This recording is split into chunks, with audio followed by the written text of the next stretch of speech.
Chapter 556, Might of a Sword Master. He actually died, just like that. That's Martial Dragon. How could someone possibly kill him with one hit? When did that frightening NPC appear? For a time, the upper managers of the various guilds spectating the battle were stupefied. Commander. Martial Dragon's abrupt death stopped the Dragon Phoenix Pavilion members' rising momentum cold. As the commander of the War Dragon Legion, Martial Dragon had never died, not even once, ever since he entered God's domain. Not even Hell Mode Team Dungeons could end his life. The elites of the Dragon Phoenix Pavilion and the members of the War Dragon Legion all admired Martial Dragon greatly, using him as their role model. One could say that Martial Dragon was the symbol of the War Dragon Legion, as well as the Legion's backbone. Now that their backbones suddenly disappeared, even the members of the War Dragon Legion were dumbfounded. They had never once thought that Martial Dragon would die. As if adding insult to injury, he was a casualty in a war of annihilation against a small guild. That damnable Black Flame. He actually has another hidden trump card. A chilling light flashed across Nine Dragons Emperor's eyes as he glared at Xiaofan. However, even if you have the help of a level 40 Tier 2 NPC, you will all still perish today. Uncle Chen, head into the battlefield with Blood Dragon. Do not let Black Flame get away at all costs. The same goes for that Tier 2 NPC. Martial Dragon was renowned throughout the entire virtual gaming world. He was practically synonymous with the Dragon Phoenix Pavilion and was also the proof of the Heavenly Dragon Pavilion's strength. Yet, now, Martial Dragon had actually been killed in a war with a minor guild like Zero Wing.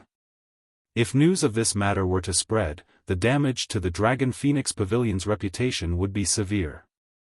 At this moment, the only way to redeem the pavilion's reputation was to thoroughly consign Zero Wing to history and have everyone know what the consequences were for angering the Dragon Phoenix Pavilion. Presently, Zero Wing had only a small number of members left alive. On the other hand, the Dragon Phoenix Pavilion suffered only minimal losses among its main experts. Although a Tier 2 NPC was mighty, fortunately, it was just a level 40 NPC, roughly equivalent to a level 40 Lord. With the number of experts in the War Dragon Legion, they could easily defeat a level 40 Lord. Understood. The old man addressed as Uncle Chen bowed and departed. From an outsider's point of view, this Uncle Chen was only a butler of Nine Dragons Emperor. However, every upper manager in the Dragon Phoenix Pavilion knew that this old man with a head full of white hair was not just Nine Dragons Emperor's butler. He was the third person to command the War Dragon Legion, Dust Dragon. However, this detail was something in the annals of history. Currently, most people had long since forgotten that this elderly man named Uncle Chen was the almighty Dust Dragon of the past.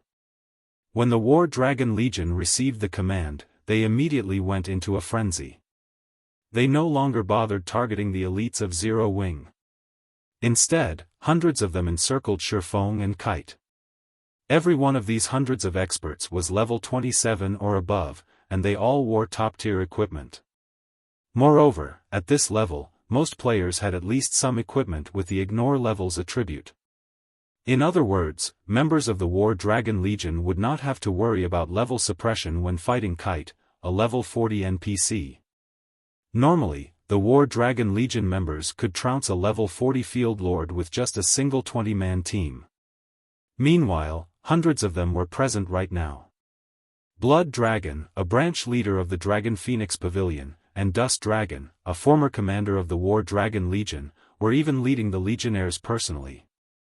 Even if the enemy was a level 40 High Lord, they could still defeat it. Ha ha ha. Black Flame is doomed for sure this time. Rather than dealing a blow to the Dragon Phoenix Pavilion's momentum, he has instead angered the pavilion even more. Feng Xianyang could not help but chortle when he saw this scene.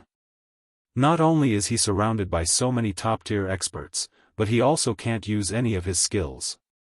If we 7 ghosts were in such a situation, we would still face annihilation even if all of us worked together, third ghost commented.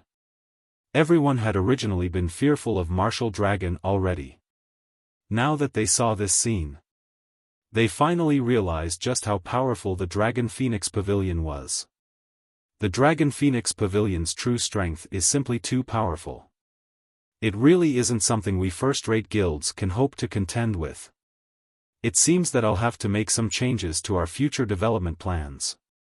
Galaxy Past felt helpless as he looked at the tightly packed members of the War Dragon Legion. Top-tier experts were individuals that large guilds would only rarely encounter. Yet, the Dragon Phoenix Pavilion actually managed to dispatch 1,000 of them. With such power, who could possibly oppose the pavilion?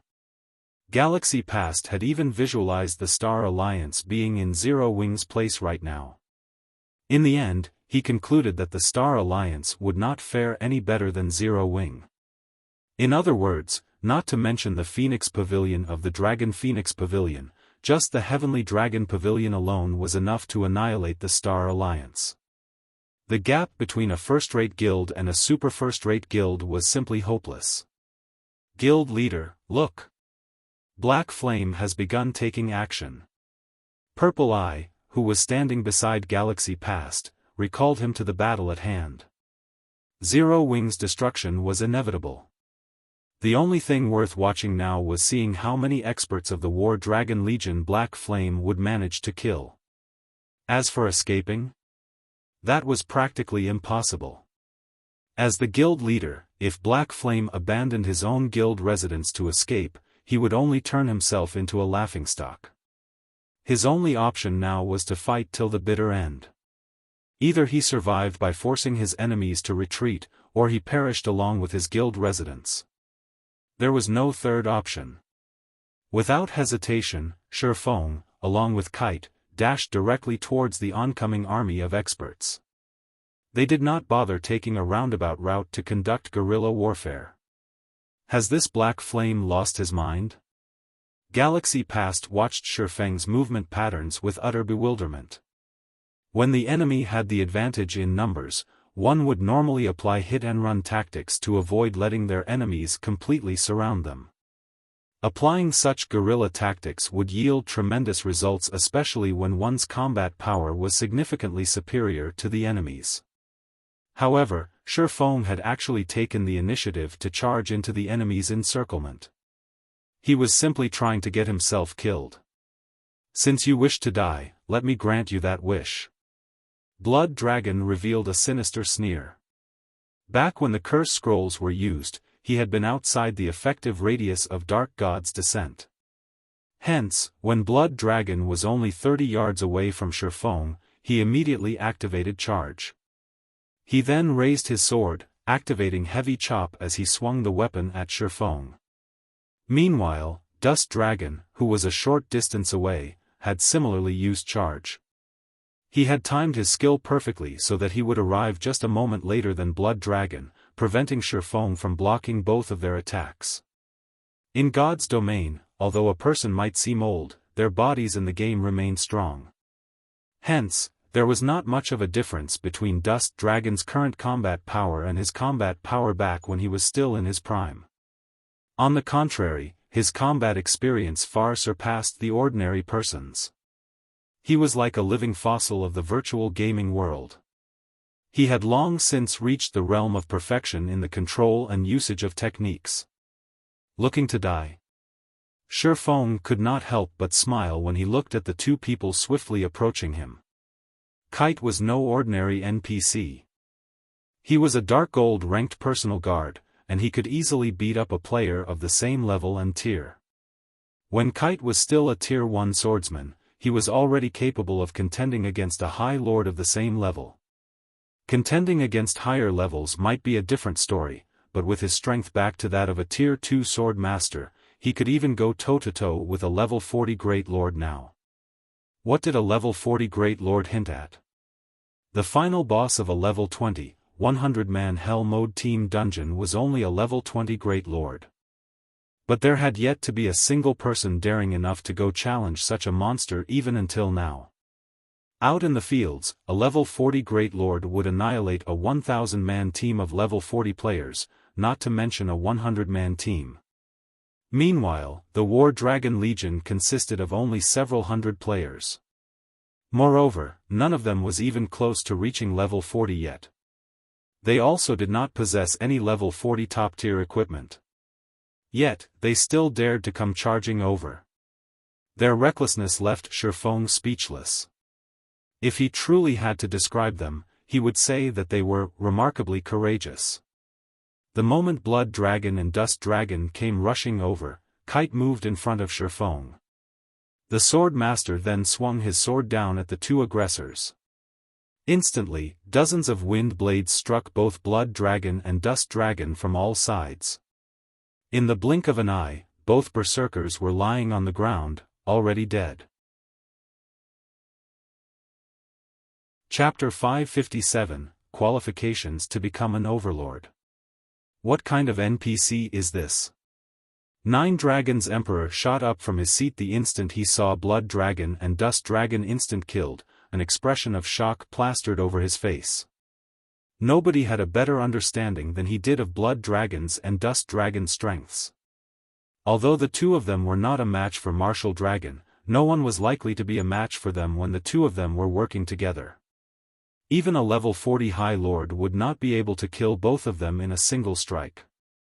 The only possibility was that this NPC was too powerful, so powerful that players simply had no way of resisting him. Kite, kill them all. Leave none alive. Xiaofan no longer held back. He immediately commanded Kite to begin his slaughter. In the past, Kite was titled the Windbreaker. In the entire God's domain, very few personal guards possessed a title. The title itself, though, was only a title. It did not provide any bonus attributes or contribute to the improvement of the personal guard's combat power. However, having a title signified that an NPC was not an ordinary class but a hidden class. Some hidden classes were weak, while some were strong. Windbreaker definitely ranked within the peak classes. In addition, as a personal guard, Kite himself also possessed frightening growth potential. Hence, Kite had become practically invincible when going up against an enemy of the same level and tier in the past. Back in the days, the lifestyle player that owned Kite had relied on this personal guard to become an existence that nobody in God's domain could ignore. Even super guilds did not wish to offend this lifestyle player casually. What about now? Back then, even a lifestyle player had managed to nurture Kite into a Tier 5 Sword Saint capable of overwhelming any Tier 5 player or NPC. Meanwhile, in this life, Xiaofan was the one nurturing Kite. Not only could Xiaofan provide greater financial support, but Kite's current growth potential was also higher than what he had in the past. Now, dealing with players of a lower level and tier was practically child's play to Kite. After Kite received Xiaofan's command, he transformed into a fierce gale that swept across the members of the War Dragon Legion. The Shield Warriors and Guardian Knights of the War Dragon Legion hurriedly dashed to the forefront, attempting to block Kite's assault. Unfortunately for them, Kite was just too fast. With a simple leap, he arrived behind the Shield Warriors and Guardian Knights. He then used a Tier 2 skill, Wind Ferret, sending all players within 30 yards flying up into the air. In the next moment, Kite began brandishing his swords, shooting hundreds of wind blades outwards like a lotus flower that pierced the bodies of the players suspended in midair. Even though these players were Shield Warriors and Guardian Knights, their HPs still fell by the thousands. In the blink of an eye, their 6,000 or 7,000 HPs bottomed out, though a fortunate few managed to survive Kite's barrage of attacks. However, as they were too high up in the air, when they landed on the ground, the fall took away their last strand of HP. In just a moment, the War Dragon Legion had lost dozens of members. Seeing this scene where players fell to the ground like dumplings, one after another, everyone was utterly stupefied. Nobody had imagined that a Tier 2 NPC could actually be this mighty. Moreover, aside from him being strong, even Kite's combat techniques were more powerful than those of many experts. The Windbreaker is indeed amazing. It is no wonder he was able to deal with so many Tier 5 players as if they were little children in the past. Only Tier 6 God-ranked players were able to suppress him. Xiaofan was delighted with Kite's performance. When it came to techniques, there were indeed players that could surpass Kite. Unfortunately, the precondition for this victory was that said player was similar to Martial Dragon, a peerless expert who had achieved 100% control over his own body. However, even in the entire God's domain, such experts were as rare as a phoenix's feather. Moreover, even if a player was superior to Kite in terms of combat techniques, as an NPC, Kite could completely overwhelm any player when it came to attributes. In front of absolute strength, all manner of trickery was useless. In the end, the amount of strength a player could display through their techniques was limited. It was just like how Xiaofan, despite his techniques being inferior to Martial Dragon's, was able to suppress the Berserker by relying on his attributes. Only, in Kite's case, the NPC could trounce Martial Dragon, because Kite's attributes were leaps and bounds above even Xiaofan's. Such great strength was already beyond Martial Dragon's ability to withstand. Hence, Kite was able to kill Martial Dragon easily while Xiaofan could not. In just a moment, Zero Wing had made a complete comeback from their previously disadvantaged situation. To the War Dragon Legion, which had a member count of only 1,000, having more than 100 of its experts killed was a significant loss. Most importantly, its casualties continued to increase. Despite Nine Dragons Emperor's attempts to pin down Kite by sending more elite players and experts, all his efforts were in vain. With Kite's speed, strength, and techniques, any player that had yet to attain their Tier 2 class would not even have the qualifications to delay him. Otherwise, the many first-rate guilds and super guilds in the past would not have feared him so much. Seeing how Kite was casually slaughtering the members of the Dragon Phoenix Pavilion, the spectating upper managers of the various large guilds were dumbfounded. With such an NPC guarding their guild residence, no guild is capable of threatening Zero Wing. Galaxy Past muttered as he looked at Kite. He then shifted his gaze toward Xiaofan, who was leisurely observing the battle from the sidelines, his eyes filled with both admiration and envy.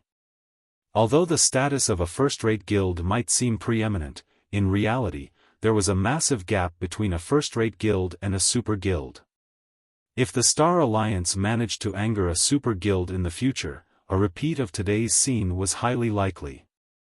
However, if the Star Alliance had an NPC like Kite guarding its guild residence, at that time, it would possess the qualifications to pick a fight with a super guild. Although they still could not afford to provoke a super guild, they would no longer have to live in fear like they currently did. As long as a guild's residence remained, and as long as the guild still possessed a large sum of funds and coins, then it would be a cockroach that would not die.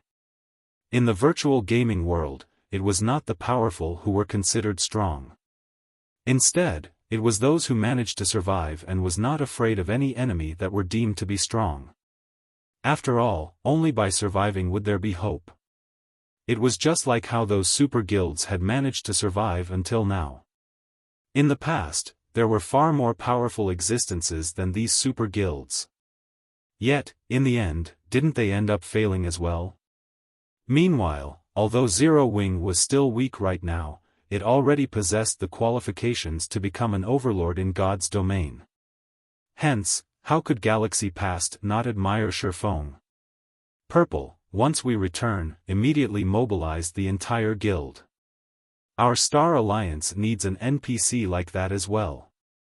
Galaxy Past's eyes were filled with desire as he looked at Kite. Purple Eye silently nodded in agreement. However, instead of looking at Kite, she was currently focused on Aqua Rose. At this moment, her eyes were filled with mixed feelings. Time slowly passed by. The battlefield grew more intense with each passing moment. Currently, only a small number of players from Zero Wing remained alive. As for the guild's most precious Tier 1 players, less than 100 remained alive. This time, however, the Dragon Phoenix Pavilion was not having a good time either. Due to Kite's appearance, coupled with Xiaofan silently helping out his guildmates, the War Dragon Legion's numbers fell sharply. Currently, less than 400 legionnaires remained alive. Retreat! All of you, retreat! Nine Dragons Emperor sent a command to the members of the Dragon Phoenix Pavilion, no longer able to stomach this battle. Pavilion Master, Zero Wing is about to be destroyed.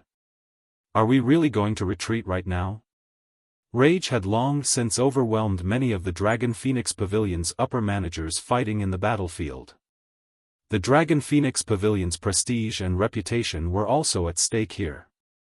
How could they possibly be willing to retreat at a time like this? I said retreat. Are you unable to understand that? Nine Dragons Emperor suddenly said in a low tone, his gloomy voice chilling even his surroundings. Nine Dragons Emperor wanted to continue fighting this war as well. He even wished he could personally step onto the battlefield. However, he was a guild leader.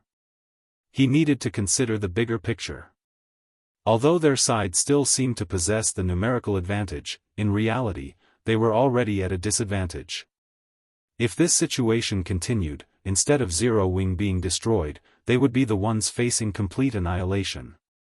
In order to cut their losses, they had no choice but to retreat right now. Understood. Retreat. All members, retreat. The members of the Dragon Phoenix Pavilion could only sigh in dejection. Under the command of the upper managers, they swiftly withdrew from Zero Wing's guild residence. Chapter 558, After the War. 1. We won. Everyone from Zero Wing was incomparably excited, and they all began cheering loudly one after another. Throughout this entire war, nobody had expected them to win. Even the large guilds watching from afar had long since made preparations to take advantage of Zero Wing's misfortune. Originally, other than super guilds, nobody else dared to oppose the Dragon Phoenix Pavilion. However, they had dared. Moreover, they had even defeated the Dragon Phoenix Pavilion. They had achieved a feat that no guild had ever imagined was possible. The Dragon Phoenix Pavilion was actually defeated, just like that. The various large guilds spectating this battle fell silent. Other than shock, everyone felt amazement. Despite the Dragon Phoenix Pavilion's overwhelming power, in the end, all those elite players and frightening top-tier experts suffered defeat at the hands of a single NPC guard. After we return, we must focus on developing our guild's guards. Galaxy Past had an excited expression on his face as he watched the retreating members of the Dragon Phoenix Pavilion. The true strength of a super guild was something no ordinary guild could ever hope to comprehend. Only first-rate guilds like them would know some secrets about super guilds. Although the opponent Zero Wing had defeated this time was not a super guild, the Dragon Phoenix Pavilion's strength was already on a par with those super guilds. Since Zero Wing could repel the attack of the pavilion, it could naturally repel the attacks of super guilds as well. Most likely, nobody in the entire God's domain had thought that. The first guild capable of going toe-to-toe with the Dragon Phoenix Pavilion would not be a first-rate guild but a recently established guild like Zero Wing, instead. However, this was still not the most exciting part. The most exciting part was that Zero Wing had shown everyone present the hope of contending against a super guild. In virtual reality games, the result of a war between guilds usually depended on players. However, God's domain was different. Here, NPC guards could also determine the outcome of a guild war. In other words, the advantage a super guild possessed was no longer an insurmountable hurdle. If a guild's players could not repel an attack, they could just fill the gap using NPCs. At this moment, Galaxy Past wasn't the only one planning to focus on nurturing his guild's NPC guards. The upper managers of the various large guilds had also grasped this point. They all had the notion of developing their NPCs once they returned. As long as their guild residences had an NPC like Kite protecting it, then their guild residences would be impregnable. That way, they could disregard those powerful super guilds. They could develop their guilds however they pleased. Although the members of the Dragon Phoenix Pavilion were swiftly withdrawing, Xiaofan had no intention of letting them off the hook. Instead, he immediately expanded on his victory, killing as many as pavilion members as he could. Every player present was an elite or above. The quality of the equipment they wore on their bodies went without saying. Each additional death was equivalent to obtaining another piece of good equipment. During the Dragon Phoenix Pavilion's withdrawal, Xiaofan and Kite managed to kill several hundred more players, obtaining a bountiful harvest, particularly of the life force points Xiaofan collected. Damn it! Nine Dragons' Emperor's heart bled when he saw his guild's elites and the experts of the War Dragon Legion dying one after another. Black Flame, just you wait. Sooner or later, I will definitely claim this debt. You won't be as lucky the next time we meet. After the war ended, Zero Wings members also began collecting their spoils of war. Both guilds had suffered an immense death toll in this war.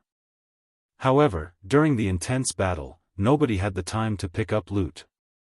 Hence, plenty of equipment littered the ground right now. This sight stirred greed and jealousy in many of the spectating guilds. However, not a single guild player dared to steal some equipment for themselves. The same held true even for the assassins who were in stealth. A large number of NPCs still stood guard near these drops, and everyone had already witnessed just how powerful these NPCs were. Naturally, nobody wanted to donate their own equipment to Zero Wing. At the same time, word of the Dragon Phoenix Pavilion's defeat spread at the speed of light. Practically all the discussions on the official forums mentioned this incident. It can't be, right? The Dragon Phoenix Pavilion actually lost? You must be joking. The Dragon Phoenix Pavilion really lost. I have first-hand video documentation here, and you can have it for just 50 credits. A majority of the players in God's domain was incredulous of the Dragon Phoenix Pavilion's defeat. The pavilion, which had remained unshakable all this time, had actually been defeated. It was a rout. Even the pavilion's most powerful War Dragon Legion had lost over half of its members. The damage the pavilion had suffered this time was simply incalculable. Starmoon City, inside Ouroboros's guild residence. Snow, Zero Wing actually won against the Dragon Phoenix Pavilion, just like you guessed it would. Zhao Yueru's unblemished face was full of surprise when she received the latest news regarding the war between Zero Wing and the Dragon Phoenix Pavilion. There's nothing surprising about this, Gentle Snow said, a bright smile appearing on her face. Black Flame is no fool. Moreover, he has never done anything he was not confident about. Since he dared to pick a fight with the pavilion, he naturally had basis for his confidence. Only, I never imagined that the source of his confidence would be so powerful. We're in luck this time. Since we're allies with Zero Wing, those elders whom Chao Chenghua is planning to pull to his side will have to carefully reconsider their actions, Zhao Yueru laughed. Moments after Zhao Yueru said these words, the doors to the meeting room opened, and a few gorgeously dressed middle-aged men and women entered.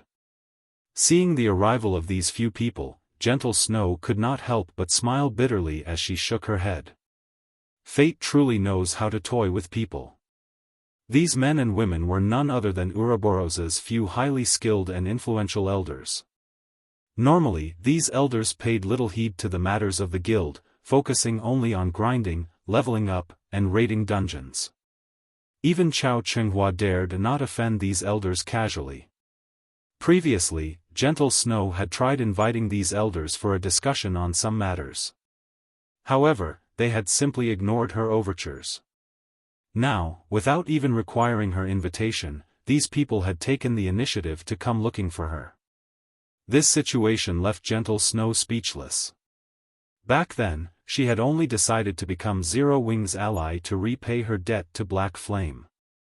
Now, however, it would seem that she was growing even more beholden to him, instead. Guild Leader Snow, we truly apologize for before.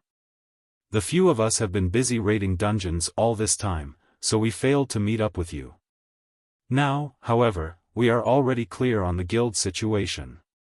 The few of us here have unanimously decided to support you fully.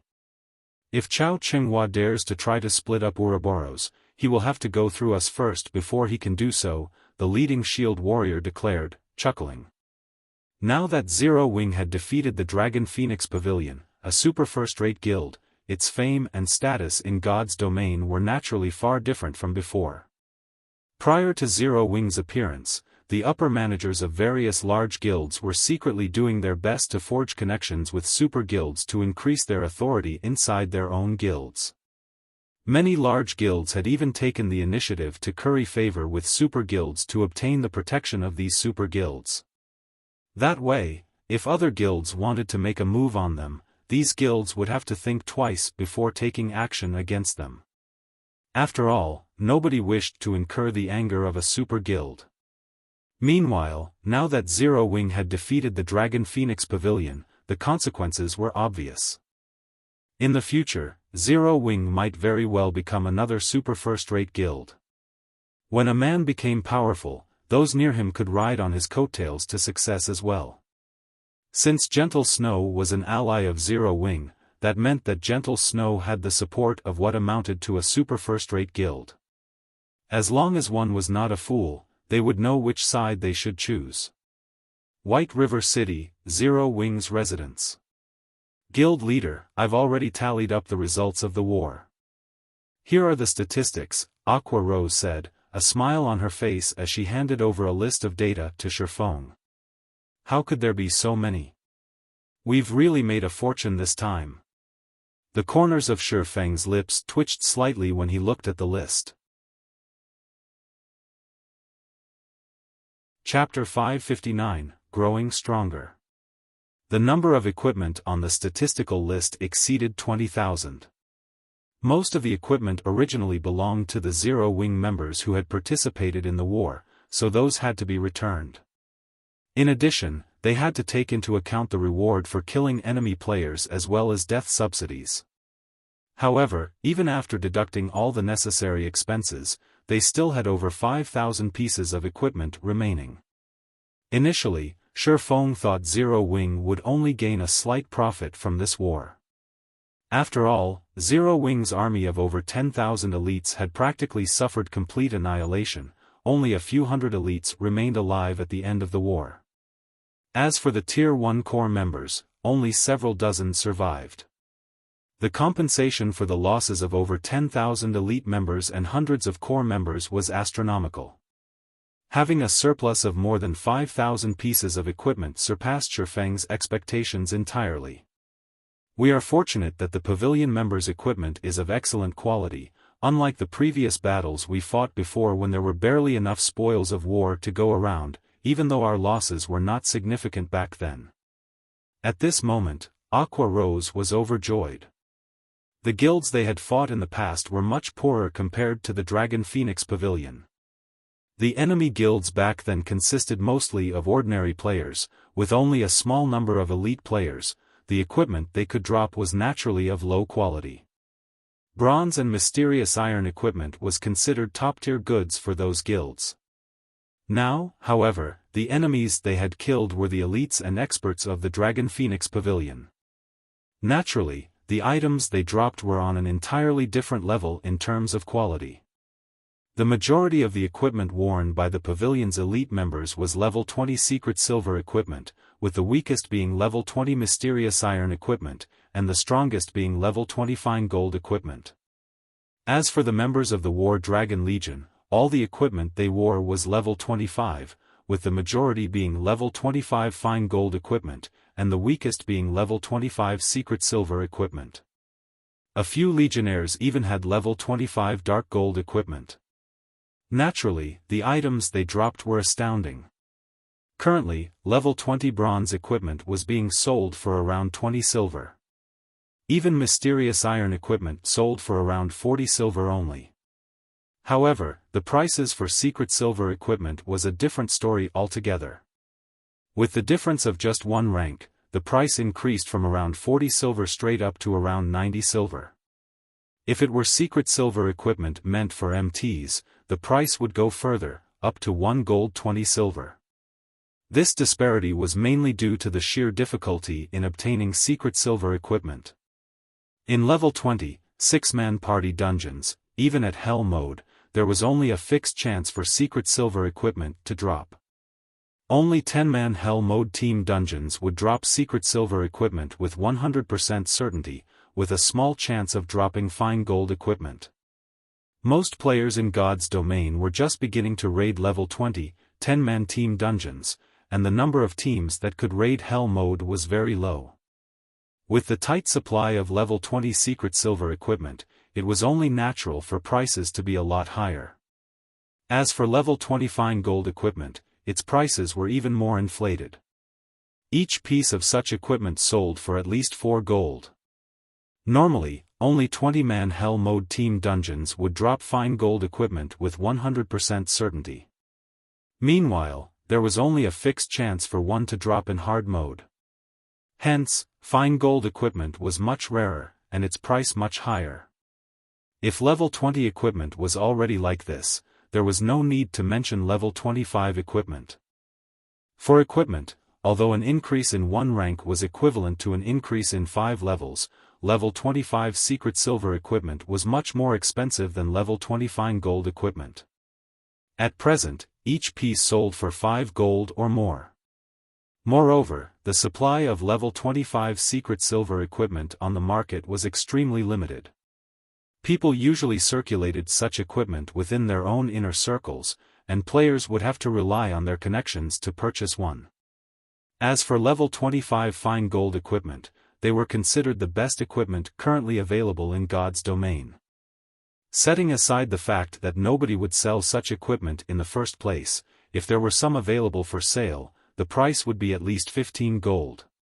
Currently, among the 5,000+ pieces of equipment in Xiaofan's hands, there were over 2,000 pieces of level 20 mysterious iron equipment and over 2,000 pieces of level 20 secret silver equipment. As for the remainder, over 600 pieces were level 20 fine gold equipment, over 400 were level 25 secret silver equipment, over 150 were level 25 fine gold equipment, and a total of 12 pieces were level 25 dark gold equipment.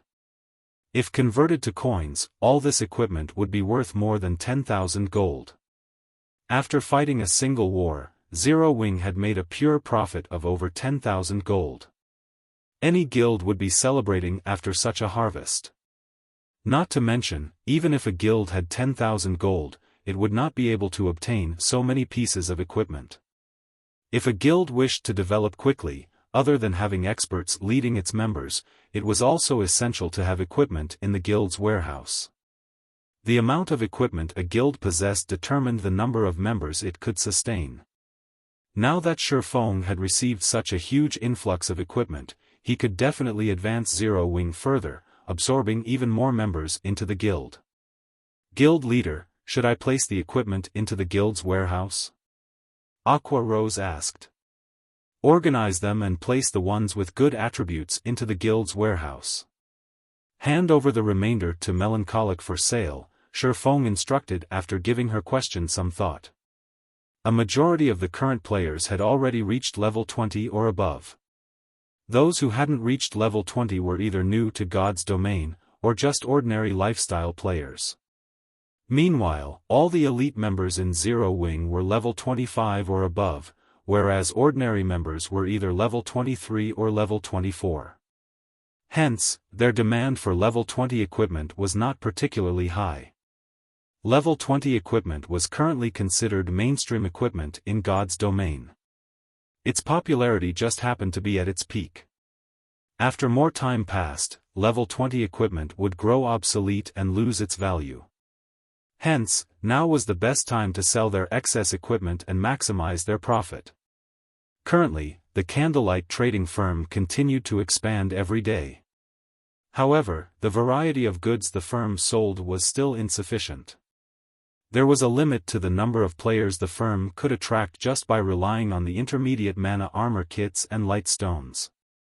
Only when the firm could sell good equipment in large quantities would it truly be able to hold its ground in Star Moon Kingdom. In Xiaofan's previous life, many trading firms would sell the bronze, mysterious iron, secret silver, fine gold and even dark gold equipment produced by its forgers. Only by following that example could the candlelight trading firm maintain its shop's competitiveness. Soon after, Xiaofan logged out of the game to rest. Time passed slowly. On the day after the great battle, the atmosphere surrounding White River City was no longer oppressive like before, and many players on the streets had begun talking about yesterday's war. Damn! I can't believe that, while I was at work during the day, the Dragon Phoenix Pavilion was actually defeated. I know, right? Zero Wing is OP now. If even a super first-rate guild is helpless against it, it would be even more impossible for other guilds. It is a huge pity that you did not get to watch that battle. That Dragon Phoenix Pavilion really deserves its title as a super first-rate guild. The number of experts they sent over yesterday could easily overwhelm any first-rate guild. However, Zero Wing still came out on top. Nobody could have imagined that they actually had such a powerful NPC guard, that one NPC killed hundreds of top-tier experts all by himself. My eyes nearly fell out when I saw that scene back then. Now that Zero Wing has defeated the Dragon Phoenix Pavilion, it will definitely become even more powerful in the future. I heard that Zero Wing has begun mass recruitment again. I failed their test the last time. I wonder if I can pass it this time. Previously, I thought about trying to join a super guild. Now, however, it seems that there won't be a need to do so. I'll go with you to apply for the test. The independent players filling the streets and alleyways of White River City talked fervently about Zero Wing, a fire of anticipation burning in their eyes. These players felt proud just thinking about residing in the same city as Zero Wing, a guild capable of contending against the Dragon Phoenix Pavilion. Compared to those flamboyant first-rate guilds, Zero Wing was far more powerful. In reality, such a reaction wasn't limited to just the players of White River City. The independent players of many other cities, other kingdoms even, began migrating to White River City one after another, every one of them hoping to join Zero Wing. In just half a day's time, Zero Wing completely recovered to its original strength. The number of elite players Zero Wing had right now was even higher than before the war with the Dragon Phoenix Pavilion. Chapter 560, Times Have Changed. Normally, the guilds involved in a guild war would have to undergo a protracted recovery before they could regain their peak. However, after Zero Wing's miraculous victory over the Dragon Phoenix Pavilion, its prestige throughout the entire Star Moon Kingdom soared. At this moment, not even the few first-rate guilds based in Star Moon Kingdom were a match for it. As a result, a large number of independent players swarmed to White River City in order to join Zero Wing. In no time at all, Zero Wing went from being an ordinary guild with 50,000 members to a large guild with over 80,000 members. Moreover, this was after Zero Wing increased the difficulty of its recruitment test. Most importantly, this number was still rising rapidly, with no signs of slowing down at all. Zero Wing's development speed rendered the various large guilds in Star Moon Kingdom speechless. Currently, Zero Wing could already be described using the term overcrowded. All of this was a result of Zero Wing's future becoming limitless. Previously, although Zero Wing had attracted quite a lot of attention due to its various feats, at the end of the day, it was merely another small guild that was a dime a dozen in God's domain. It was an existence that would disappear in an instant should it accidentally anger a large guild. Hence, when independent players were choosing a guild to join, the first ones they would consider were definitely those large guilds instead of Zero Wing. Now, however, the situation had changed. Firstly, Zero Wing was already an existence that did not need to fear any other guild. Secondly, the treatment and benefits Zero Wing provided surpassed even those of first-rate guilds. Thirdly, there were all sorts of top-tier equipment available in the guild's warehouse. Just looking at the wide array of equipment would make one drool. Not to mention, the guild residents also had a large number of private rooms available for rent. Whether it was in terms of leveling speed or equipment upgrading speed, Zero Wing was much faster than every other guild. With so many advantages, everyone would naturally hope to join Zero Wing. Aren't you guys being too arrogant? You defeated the Dragon Phoenix Pavilion's raid only once. Among the large number of independent teams out there, the combat power of our Flying Eagles team is definitely ranked above average. We will be highly valued even if we join a first-rate guild. Yet, now that we are trying to join Zero Wing, only 2 of the 10 of us managed to pass your test. Aren't you looking down on us a little too much? A level 24 Guardian Knight demanded angrily. That's right. We hurried over to this place from far away and have spent a lot of money on teleportation fees, all because we want to join Zero Wing. Can't you lower the difficulty of the test by just a little bit? A level 23 ranger complained. At the recruitment hall inside Zero Wing's residence, many players were voicing their discontent over Zero Wing's recruitment test. This situation was giving Aqua Rose a huge headache as well. She could not understand why Xiaofan suddenly decided to raise the requirements despite these already being very high before, even higher than those of first-rate guilds. Yet, now, Xiaofan raised that bar even further. He was practically trying to drive players away from the guild. Guild leader, there are countless guilds in God's domain, and all of them are frantically trying to recruit members. Now that we have defeated the Dragon Phoenix Pavilion, we have the perfect opportunity to develop quickly. If we don't take this chance to recruit a large number of players while we are still popular, it won't be as easy to do so in the future. Can't you lower the conditions a little? Aqua Rose asked. Most of the players who had come from other cities were relatively skilled players back in their own cities. However, in order to better develop themselves, they had come all the way to White River City specifically to join Zero Wing. One could say that these players were the cream of the crop of other cities, and rejecting them right now would be such a pity. I won't change this condition no matter what. Besides, I didn't invite them over, they came of their own free will. In any case, the condition is there. Once they pass it, they can naturally join the guild. If they fail, there is nothing we can do about it. Zero Wing's resources are limited. Our guild isn't a garbage collection station. Moreover, Zero Wing is taking the path of the elite. There is no meaning in recruiting in bulk. Xiaofan showed no signs of regret at all. Slowly, he explained, you have seen it for yourself. During the war with the Dragon Phoenix Pavilion, the War Dragon Legion nearly annihilated all our elites. If we did not have a large number of NPC guards to assist us, the War Dragon Legion might have wiped us out. Hence, what we need to do now is not to increase the number of members we have but to improve the quality of our members. Aqua Rose fell silent upon hearing Xiaofang's words. The gap between the two sides in that war was simply too vast. Not to mention the War Dragon Legion, even the standard of the Dragon Phoenix Pavilion's elite members was significantly higher than Zero Wing's. Had the gap been smaller, Zero Wing would not have suffered such massive losses. Indeed, my mind must have been clouded before. I'll carry out your orders immediately, then. After Xiaofang's lecture, Aqua Rose finally realized that she'd had her head in the clouds out of joy from their victory. Zero Wing had always been taking the path of the elite. It was precisely because of this that the guild's members managed to improve their strength so quickly. Despite having only 50,000 members, there were over 13,000 elite members in the guild.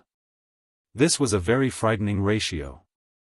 Moreover, Zero Wing's success in developing from a small guild with only several thousand members to a guild with more elite members than even a second-rate guild was all because every guild member received a significant share of the guild's resources. Following which, Xiaofan handed over all Zero Wing-related matters to Aqua Rose while he went to his forging room in the candlelight trading firm. The demand for intermediate mana armor kits was just too high. The kits he had made several days ago were nearly sold out now, so he had to replenish the inventory immediately. During this period of time, Xiaofan had been constantly busy developing the candlelight trading firm, so he did not have time to do anything else. Notably, the time limit for his epic quest, Darkness Descends, was nearly up. Fortunately, the candlelight trading firm was already well developed, and its fame had already spread throughout the entire kingdom. It would not take long to accumulate 30,000 gold. While a sea of players was applying to join Zero Wing, the situation on the candlelight trading firm side was also getting out of hand. Currently, White River City was flourishing. It was no longer inferior to Star Moon City.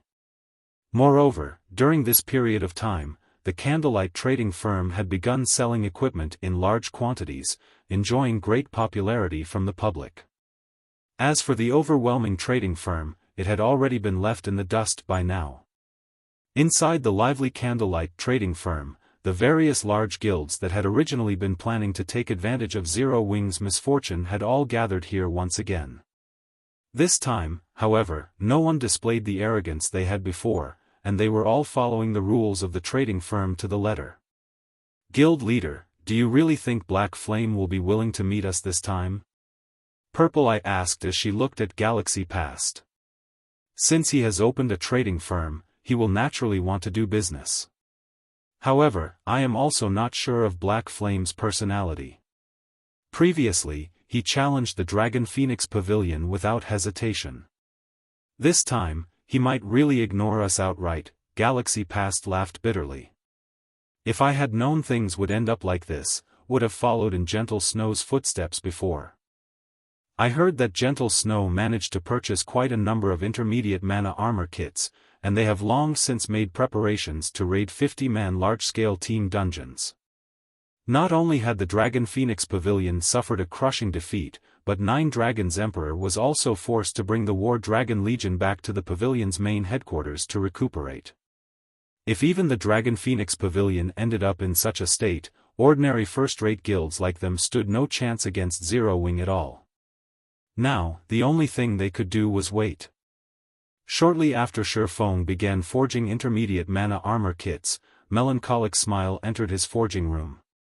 Guild leader, many upper managers from first-rate guilds have come to the candlelight trading firm. This time, they wish to meet and have a proper discussion with you. When you will have the time to do so? Melancholic Smile asked softly. They're finally here? Xiaofan stopped what he was doing. Revealing a faint smile, he said, let's head over there and take a look, then. Chapter 561, Business. Overwhelming Smile's Guild Residence. Overwhelming Smile's upper echelons currently filled the magnificent meeting room. Every one of them wore depressed expressions. Sitting at the head of the table, Feng Xianyang appeared utterly defeated. Zero Wing's victory over the Dragon Phoenix Pavilion had dealt a psychological blow to every member of Overwhelming Smile. Originally, nobody had believed that Zero Wing could survive the Great War against the Dragon Phoenix Pavilion. Now, however, Zero Wing was like the sun at high noon, and many Overwhelming Smile members in White River City had already considered withdrawing from the guild. Ever since Overwhelming Smile began warring with Zero Wing, massive battles would ensue whenever the guilds met outside the city. Previously, they had maintained a balance against Zero Wing, fighting on equal footing. Now, Zero Wing suppressed them completely. Their morale wasn't the only thing that fell with each consecutive fight, their levels were decreasing rapidly as well. On the other hand, Zero Wing grew more valiant and stronger with every passing fight. Right now, Overwhelming Smile's members no longer dared don their guild's emblem when they left the city, deeply afraid that Zero Wing's members would recognize them. As a result of this depressing situation, many players had begun withdrawing from Overwhelming Smile. Why do I have such bad luck? Back in the day, I had been adamant about joining Overwhelming Smile. If I had known something like this would happen, I would have remained in Zero Wing. At the very least, I would have been a party leader there by now. I know, right? Even being a normal member would be fine, not to mention being a party leader. Many of Overwhelming Smile's members resting in the guild residence chatted among themselves. At this moment, the players that had defected from Zero Wing regretted their decision. It was especially true when they saw the Zero Wing members who had been less skilled when they left that could now defeat them easily. After only half a day, more than 3,000 Overwhelming Smile members in White River City had withdrawn from the guild due to Zero Wing's recruitment. One could just imagine how huge of a blow this was to Overwhelming Smile. However, the most damaging aspect was that more players considered defecting as time passed. Even some of Overwhelming Smile's middle managers began to express such inclinations. Do any of you have any ideas of what we can do about this? Feng Xianyang asked as he swept his gaze around the meeting room. However, none of the upper managers in the room answered Feng Xianyang's question. They remained silent. It was not because they did not wish to answer Feng Xianyang. Rather, they simply did not know what to say. Before this, their guild had recruited players in bulk and had even poached plenty of elite players from Zero Wing. Even now, their guild's member count greatly surpassed Zero Wing. However, when it came to an actual fight, they realized that having the advantage of numbers was of little to no use. Currently, whether it was in terms of levels or equipment, Overwhelming Smile was no match for Zero Wing at all. Even its momentum was significantly slower than Zero Wing's. What could they do in such a situation? Moreover, the war between their guild and Zero Wing was like a bottomless pit. No matter how much money they tossed into that hole each day, they could not fill it. If they continued this fight, they would eventually have to disband the guild altogether. A bunch of rubbish. Why do I even need you here? Feng Xianyang bellowed as he abruptly slammed his hand onto the table. Everyone in the room involuntarily lowered their heads, not daring to utter a single word. This won't do. I can't let things end just like this. Since the Dragon Phoenix Pavilion has suffered defeat, it will definitely try to restore its reputation.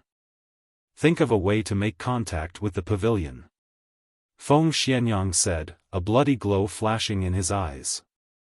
Angrily, he declared, if Underworld and the Dragon Phoenix Pavilion join hands, I refuse to believe that we can't annihilate Zero Wing. Meanwhile, in the Candlelight Trading Firm's first-floor reception hall, the upper managers of various large guilds had waited, unattended, for a long time now. This time, however, none of them dared to complain. Suddenly, the doors to the reception hall opened. Everyone inside the room turned their gazes towards the entrance, discovering Xiaofan melancholic smile entering the hall leisurely. Immediately, the upper managers of the various large guilds went up to Xiaofan and greeted him with friendly expressions on their faces. Their current attitude was completely different from what it had been in the past. I already know what your goal is by coming here. I can indeed sell you some intermediate mana armor kits. However, I have a condition. If you aren't interested in my proposal, then you may just leave, Xiaofan said straightforwardly, showing no signs of appreciation everyone's compliments. Ha ha ha.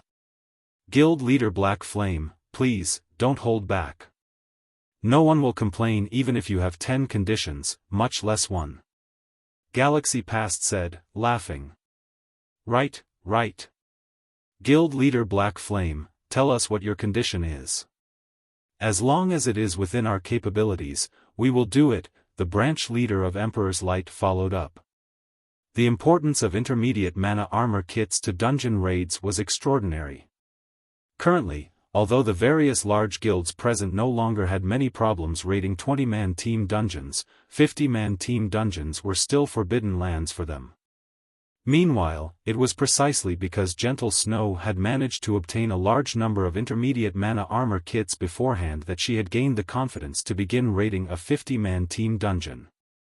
Ignoring all else, just the level 25 fine gold equipment and set equipment one could obtain already made a 50-man team dungeons quite attractive to guilds. Not to mention, there were also various rare materials, forging designs, and other items. In God's domain, if a guild wished to surpass others, what did they need? Wasn't it equipment? If one likened a 20-man dungeon to a treasure chest, then a 50-man team dungeon was a mountain of treasure. Meanwhile, the intermediate mana armor kit was the key to reaching this treasure mountain. Naturally, the various large guilds present wished to obtain this key.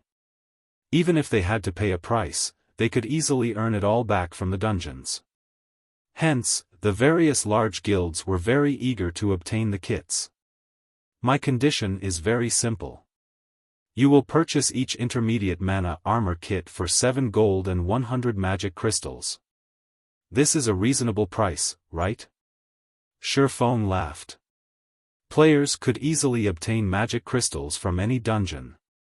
Only, the amount one could obtain varied with each dungeon. A party dungeon would drop very few pieces, while team dungeons would drop a little more. Currently, each magic crystal sold for around 2 or 3 silver. The reason for such a low price was mainly due to the fact that magic crystals had few uses. They were normally only used in alchemy processes. However, as guilds usually kept the magic crystals they obtained in their warehouses, it was not easy to purchase them on the market. Hence, Xiaofan intended to trade for them. With a rough calculation, each intermediate mana armor kit would come to a total cost of 10 gold. This price was twice as high as the candlelight trading firm sold them for. Okay. No problem. Ha ha ha. Guild leader Black Flame, I have no issues with this condition. I wonder how many kits guild leader Black Flame is willing to sell. The various guild representatives immediately revealed joyous smiles. None of them had expected for Xiaofan to put forward such a cheap request. Currently, although the candlelight trading firm sold the intermediate mana armor kit for 5 gold per kit, on the black market, however, they cost more than 10 gold each. Even then, the demand for the kits still outstripped the supply. Now, they could buy the kits directly for 10 gold each. Immediately, the upper managers of the various large guilds began voicing their requested volume. I want 120 kits. I want 300 kits. I want 150. Every one of these upper managers could not help but wish they could empty the candlelight trading firm's stock of intermediate mana armor kits. Among them, the Star Alliance was the richest, with Galaxy Past purchasing 500 kits in one go. However, Xiaofan did not possess that many kits on hand at all. Hence, he had everyone sign a contract with him, requiring the pay up front. With the system bearing witness to the contract, no one worried about any potential issues. Over 100 guilds willingly handed over the money they owed. As for the magic crystals, they had already sent their subordinates to ship the crystals over. In just a short moment, Xiaofan had earned over 30,000 gold. Of course, this profit did not come without a price. Xiaofan was required to deliver the intermediate mana armor kits he owed within 5 days. Chapter 562, Divine Colosseum.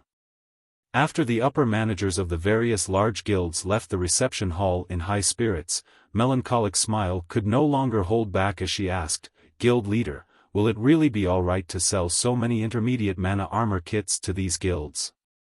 It would have been fine if it were the basic strengthened armor kits.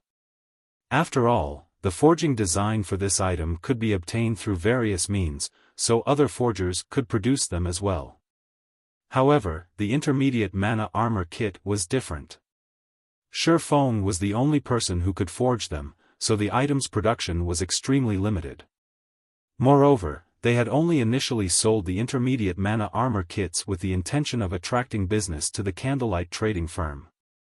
Now that the candlelight trading firm's business has begun to take shape, there was no need to use the intermediate mana armor kits to attract more customers. By selling so many intermediate mana armor kits to other guilds, it would only serve to strengthen these guilds. This would just cause Zero Wing more trouble. Since we are a trading firm, why shouldn't we do business when the opportunity presents itself? Xiaofan laughed.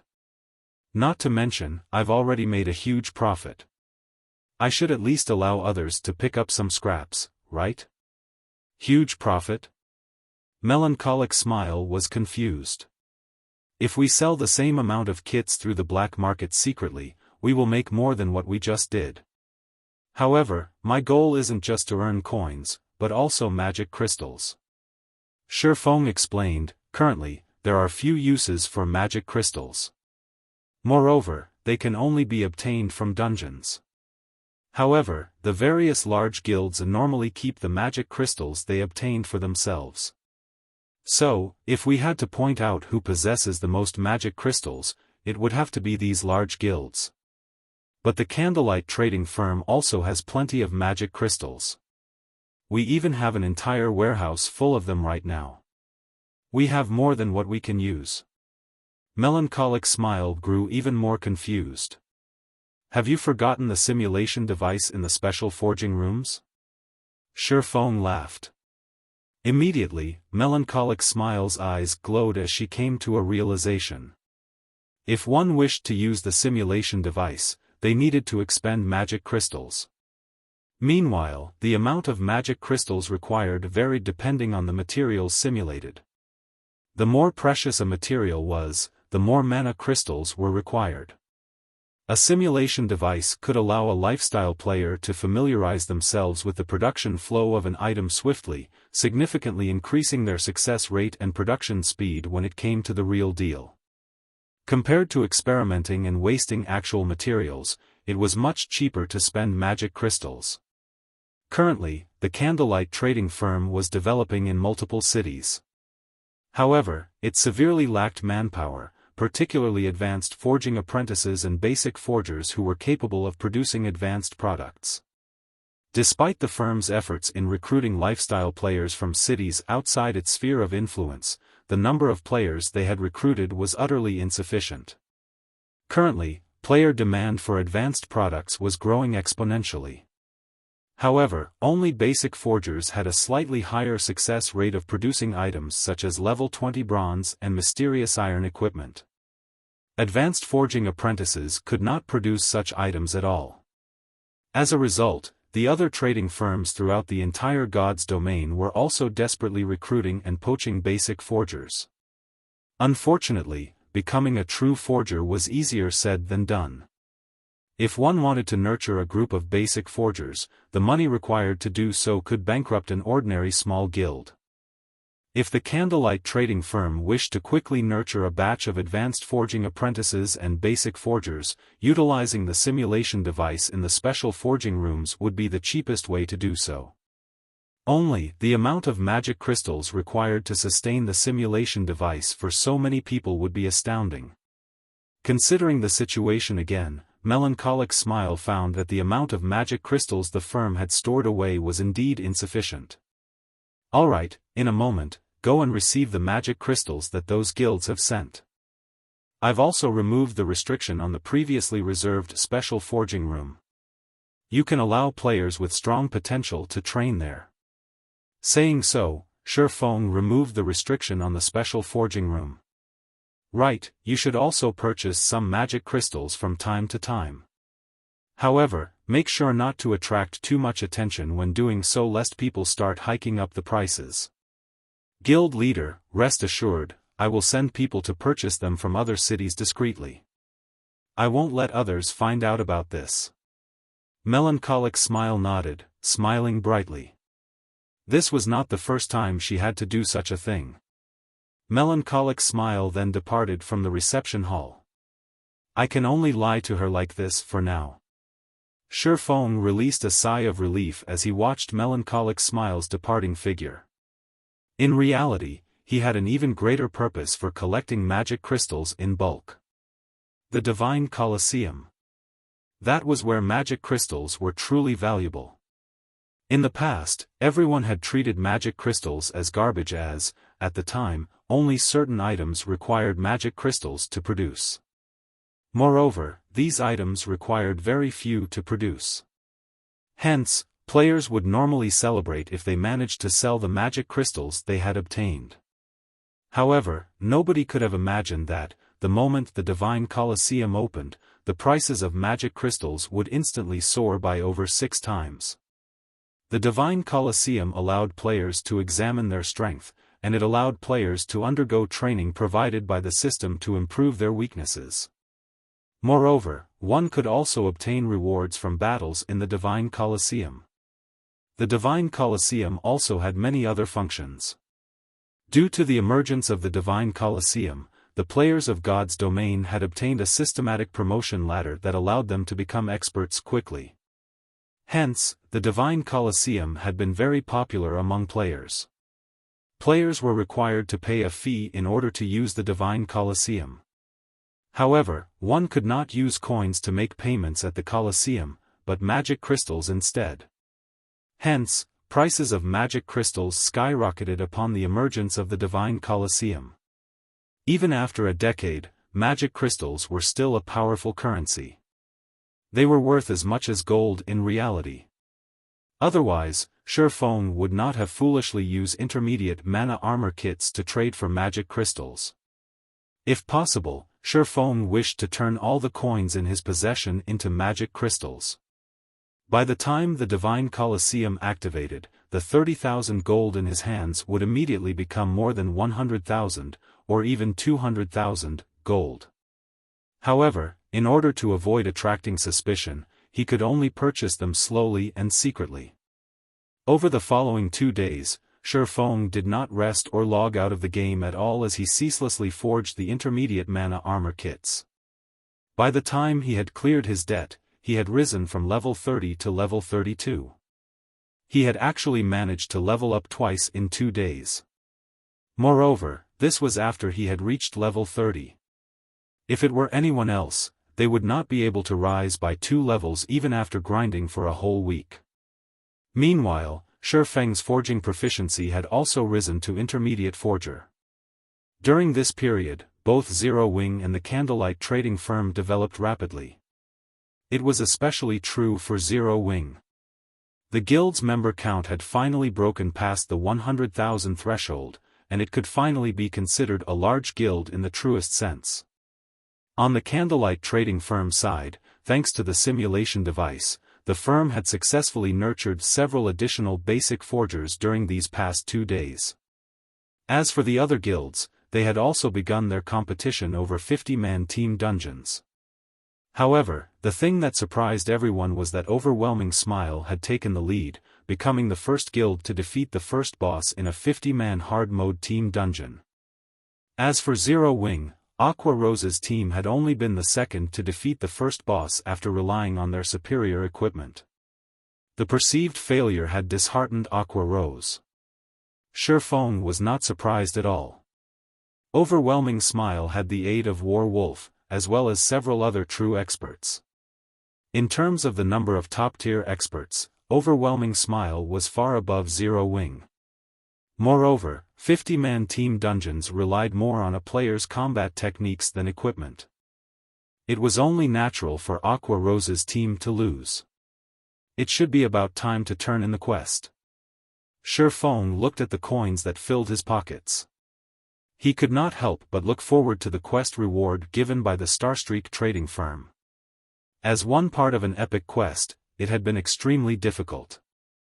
If he had not possessed the advanced book of magic, it would have been impossible for him to complete this phase of the quest.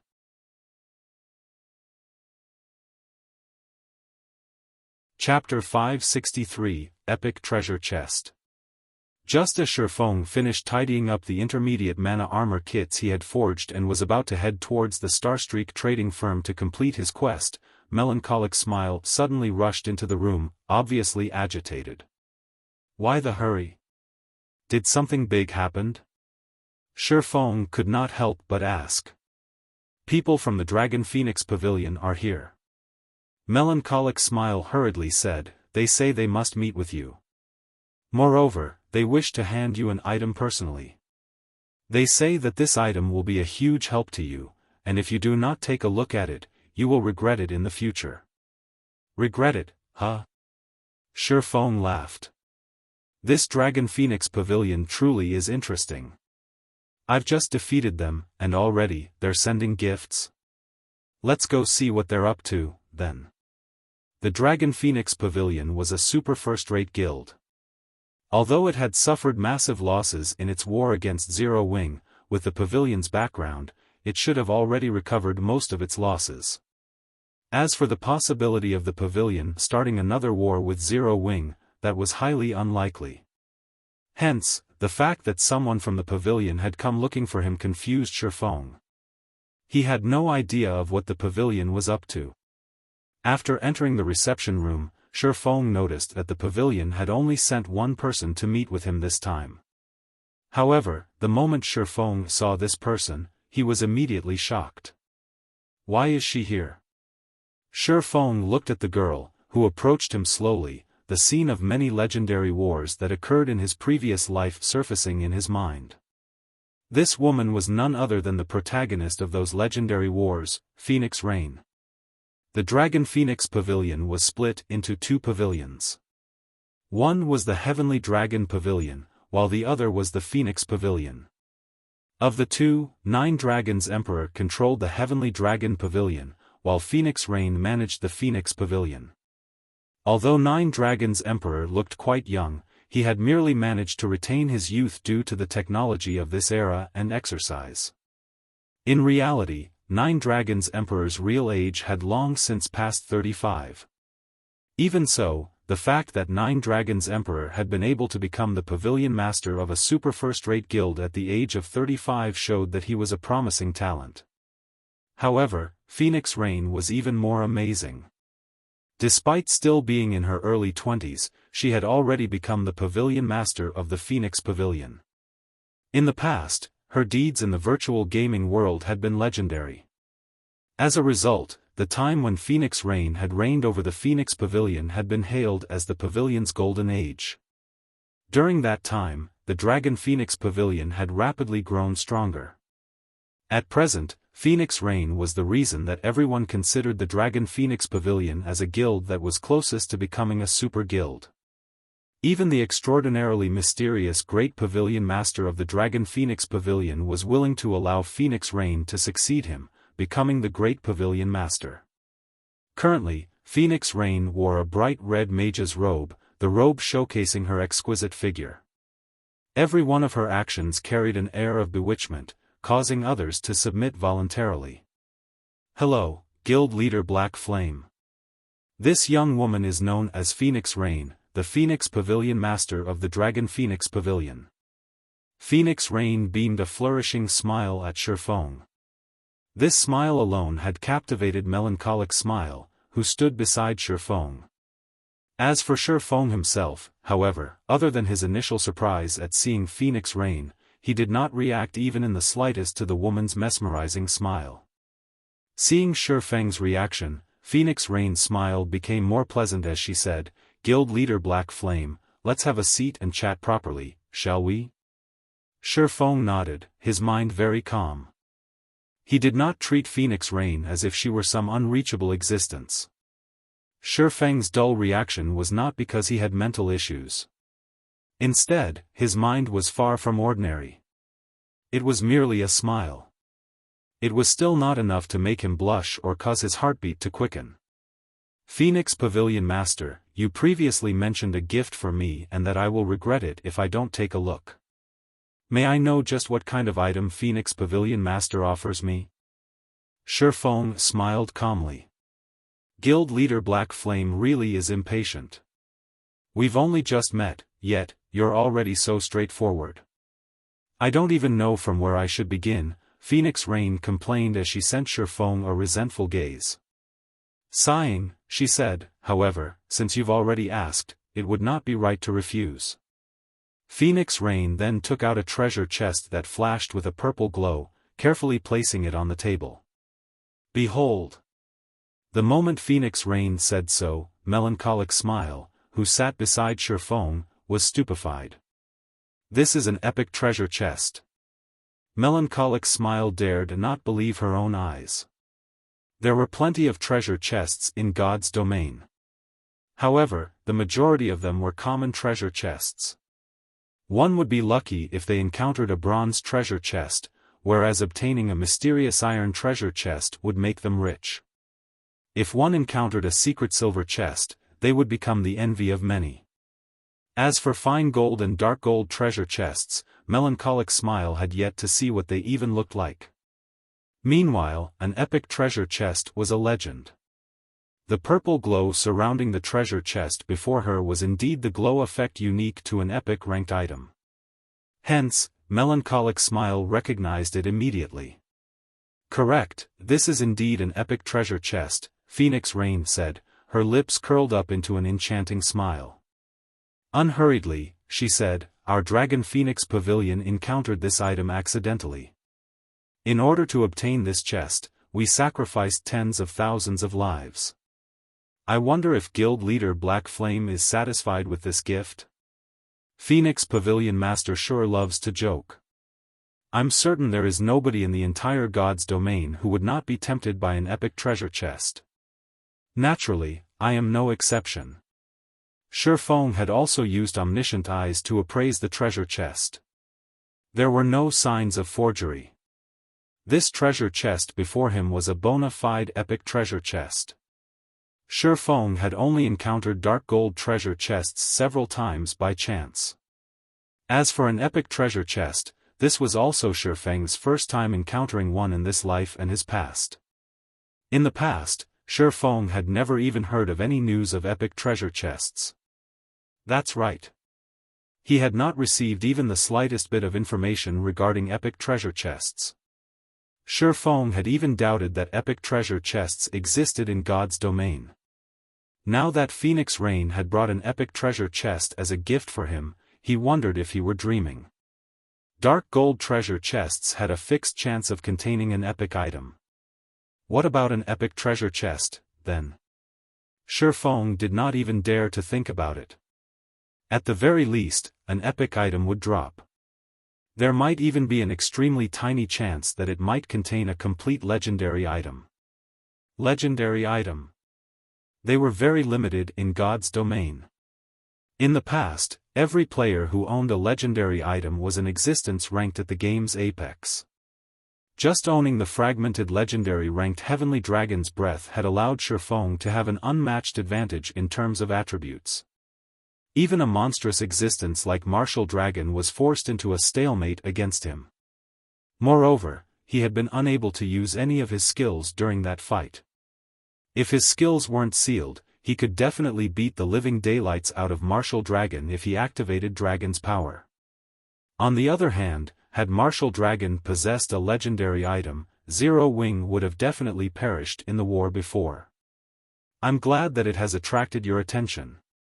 Initially, I was worried that Guild Leader Black Flame will not be satisfied with this. Phoenix Rain revealed an expression of relief. She looked nothing like a legend. Phoenix Pavilion Master, just tell me what you want. I don't believe that anyone would gift me an epic treasure chest for no good reason, Xiaofan asked after calming down. Ha ha ha. Guild Leader Black Flame is indeed smart. There are no free lunches in this world. What I need Guild Leader Black Flame's help with is simple. I would not ask you to do something that will displease you. Moreover, this matter offers no harm, only benefits, Phoenix Rain laughed. However, I will require you to sign a contract before I can tell you. Otherwise, we will have to forget about this altogether. Only, it would be a pity for this epic treasure chest. Xiaofan fell silent. He could not understand just what Phoenix Rain was trying to do.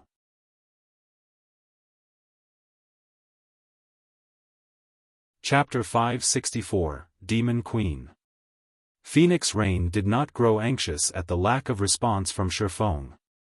She simply sipped her black tea as she waited quietly for Xiaofang's answer. It was as if she were not afraid of Xiaofan rejecting her offer whatsoever. An epic treasure chest was incredibly precious. One could say that it was far rarer than an epic item. The Dragon Phoenix Pavilion had been lucky to stumble upon it by chance. To secure it, they had even paid a colossal price. As for what one could obtain from an epic treasure chest, even if an epic item with bad attributes dropped, its value would still be significant. There was no need to mention how much the chest would benefit a guild if it contained something even better than an epic item. Just using it as a gimmick would allow a guild's reputation to soar, not to mention letting an expert equip it and enter a dungeon. As there was a limited number of players allowed to enter a dungeon at a single time, the quality of players entering a dungeon would significantly impact the rating progression. If a guild allowed one of its experts to equip an epic item, the total damage of any team said expert joined would instantly rise to a whole new level. Naturally, the team's raid progression would be much faster than other guilds, having a significantly higher chance of obtaining the first clear of a dungeon. The team could also challenge dungeons that other guilds found impossible to raid. The amount of money one could save from the losses the team suffered while raiding the dungeon would be massive. No guild with any ambition would let this golden opportunity slip through their fingers, much less the extraordinarily ambitious Zero Wing. Can Phoenix Pavilion Master tell me the method to open this epic treasure chest? Xiaofan asked after pondering for some time. Although it was his first time seeing an epic treasure chest, he had not forgotten the treasure chest's traits due to his excitement. In God's domain, the higher ranked a treasure chest was, the more difficult it would be to open. Although Xiaofan had no idea how stringent the conditions were to open an epic treasure chest, he knew that even a dark gold treasure chest required a key. It was impossible that an epic treasure chest would have no requirements. The moment Xiaofan asked this question, Phoenix Rain could not help but carefully re-evaluate her opinion of Xiaofan. I did not expect guild leader Black Flame to remain so calm despite seeing an epic treasure chest. It would seem that Nine Dragons Emperor did not lose without reason, Phoenix Rain praised. Any ordinary person's first reaction when seeing a treasure chest would be to claim it for themselves. Even the guild leader of a first-rate guild, someone who had undergone the tempering of many storms, would grow excited should they encounter an epic treasure chest. It was simply impossible to stay calm. After all, the potential benefits one could gain from an epic treasure chest were almost limitless, so much so that it could be the turning point of a guild. Hence, how could anyone possibly stay calm when an epic treasure chest was within their reach? Yet, Xiaofan had not forgotten the fact that there was no such thing as a free lunch in this world.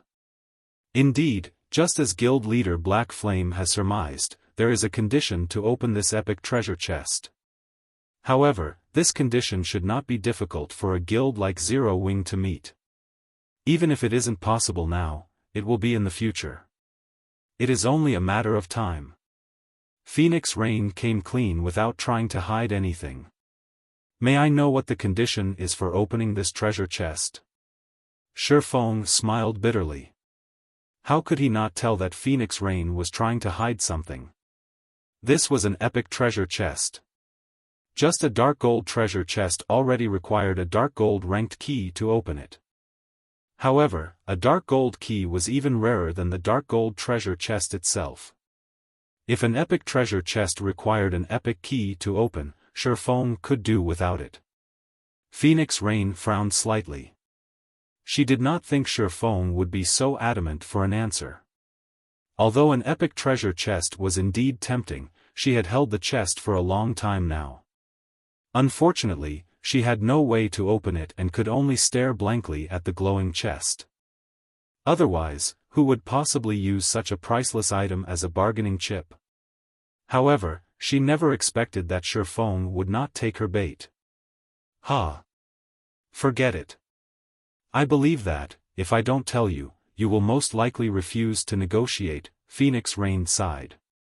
Truth be told, the condition for opening this treasure chest is relatively simple. One only needs to gather 88 mana stones. I have investigated the mana stones somewhat. They only drop from 100-man dungeons with a certain probability. Of course, it will not be possible to gather 88 pieces within a short time. However, with Zero Wing strength, collecting them will only be a matter of time, right? Mana stones? Xiaofan hurriedly suppressed the excitement in his heart, not daring to reveal it. I have also heard of this item before. However, I heard that they are extremely rare. Obtaining just one would require a tremendous amount of effort, let alone 88. At the very least, it would take several months to collect that many. Previously, in order to remove the seal on the Destroyer of Immortality, he had discovered a method to obtain mana stones that did not require raiding 100-man hard mode team dungeons. Although 88 mana stones was not a small amount, and he would be required to spend a lot of money, it was still much easier than trying to obtain them from 100-man dungeons, betting on that meager 2% drop rate. Guild Leader Black Flame, although you will only be able to open the treasure chest after 1 or 2 months, an epic item will still be extremely rare after that much time has passed. Not to mention, epic items aren't the only thing you can obtain from an epic treasure chest. If Guild Leader Black Flame obtains a legendary item, at that time, you will have truly made a fortune, Phoenix Raid hurriedly explained when she saw Xiaofan's disappointed expression. You are correct. However, Xiaofan muttered, revealing a troubled expression. However, when he saw Phoenix Rain trying her best to push the treasure chest onto him, he was inwardly exhilarated. Indeed, just as Phoenix Rain had said, in the past, even after 3 months since God's Domain launched, dark gold items were still as rare as a phoenix's feather, not to mention epic items. Back then, only super guilds and a few extremely lucky guilds possessed epic items. As for fragmented legendary and legendary items, there had been no news whatsoever about these items. If Xiaofan could obtain an epic item in 3 months' time, he would make a huge fortune. After all, one could continue to use an epic item to a very high level. There was no need to worry about it becoming obsolete during the initial stages of the game. Guild Leader Black Flame, you should know that my request of you will not be difficult to complete. Moreover, it is something that will benefit you as well. I even offer you this epic treasure chest as a gift. Yet, you still try to make excuses to put me off. Are you really that afraid that I will eat you up? Phoenix Rain smiled brightly, revealing a charming expression. Watching Phoenix Rain act in such a way, even Xiaofan felt his willpower faltering. She really is deserving her title as the Demon Queen, Xiaofan inwardly sighed. If anyone else stood in his place right now, Phoenix Rain might have conquered them already. Although Phoenix Rain appeared charming and gentle on the surface, her beauty and melodic voice capable of even toppling cities and countries, Xiaofan knew just how terrifying the woman was. If anyone dared write her off as a pinup, they must suffer some sort of brain damage. Even the insufferably arrogant Nine Dragons Emperor feared Phoenix Rain. After pretending to hesitate repeatedly, Xiaofan finally slapped his thigh and said, "All right, then. I agree to your proposal. However, if the conditions you state are, in any way, unfavorable to Zero Wing or the Candlelight Trading Firm, I can only apologize to you in advance." I knew Guild Leader Black Flame would be a pleasant person to work with. Phoenix Rain hurriedly said. However, I don't want others to know about this matter, only you and I are allowed to know. May we move to a more private location? Okay, follow me, then. Saying so, Xiaofan led Phoenix Rain to a VIP reception room. The room offered luxury and comfort. Moreover, it was also not possible for others to listen in on their conversation.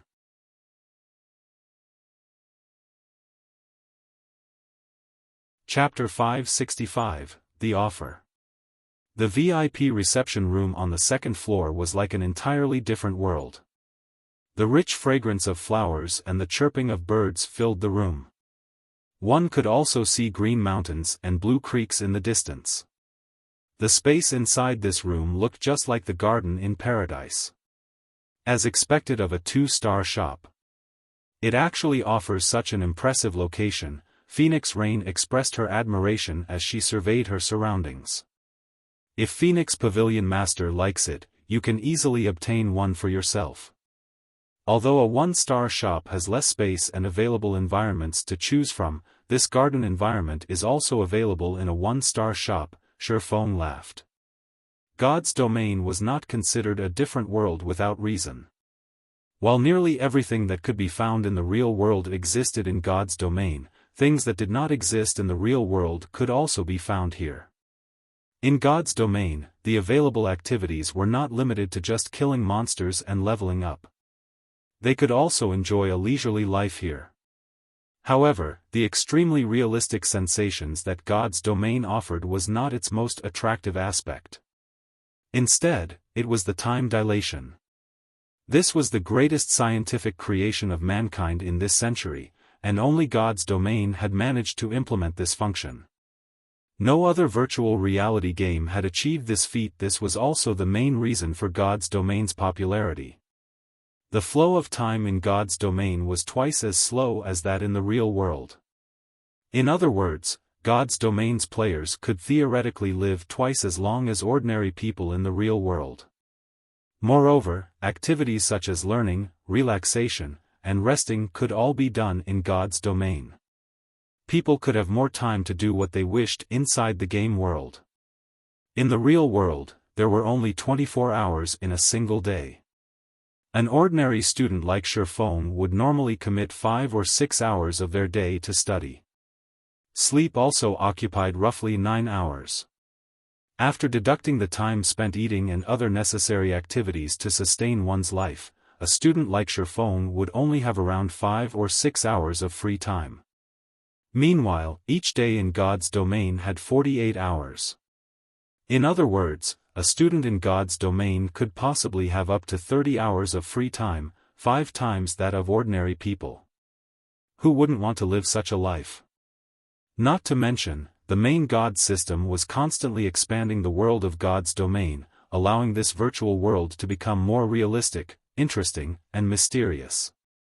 Who wouldn't be tempted by something like this? Guild leader Black Flame must be joking. Although I really wish to obtain a house like this for myself, unfortunately, ordinary shops are no good. Such an environment is only available in luxury shops. Meanwhile, constructing a luxury shop requires 1,000 gold. I already wish I could spend 1,000 gold as if it were 2,000, so where would I possibly find so much money laying around to construct a luxury shop? Phoenix Rain shook her head, a hint of disappointment flashing in her eyes as she surveyed the room's elegance. Even large guilds had their own troubles to face. A small guild had few members, so it was relatively easy to manage. Thus, the guild required less money to sustain it. On the other hand, it was extremely complex to manage a large guild that had a large number of members. A super first-rate guild like the Dragon Phoenix Pavilion was even more frightening. There were many aspects that required money. It was especially true during the initial stages of the game. It was like investing into a bottomless pit. Fortunately, guild residences allowed the pavilion to earn some money through guild quests. In addition, the trading firms and the raiding teams that had already taken shape had also begun to profit the pavilion, allowing them to invest less as a result. However, in terms of extravagance, no one throughout all of God's domain could compete with the Candlelight trading firm. Phoenix Pavilion Master, nobody will be able to listen in on our conversation here. You should be able to state your condition now, right? Although Phoenix Rain had presented herself weak all this time, Xiaofan refused to believe that the woman was as simple as she made herself out to be.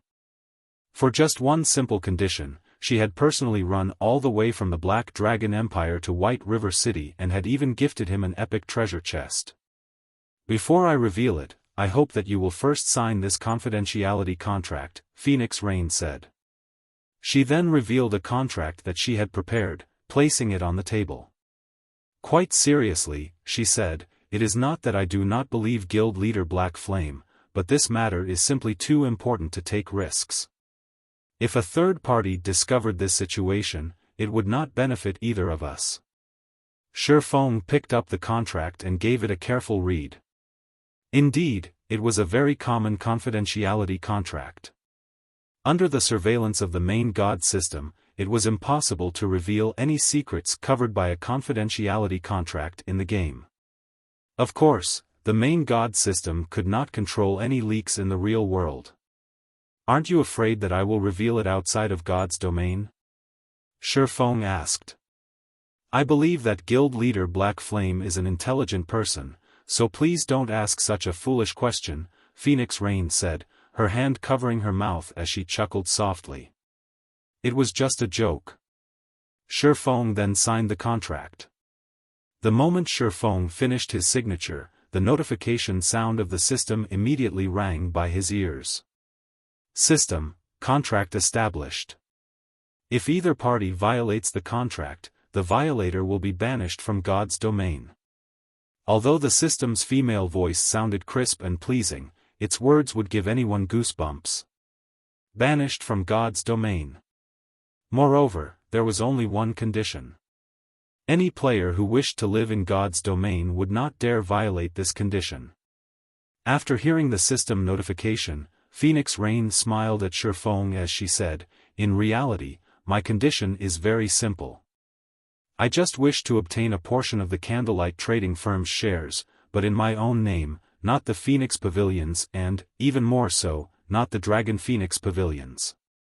Of course, I will provide even more benefits. The simplest would be land for shops.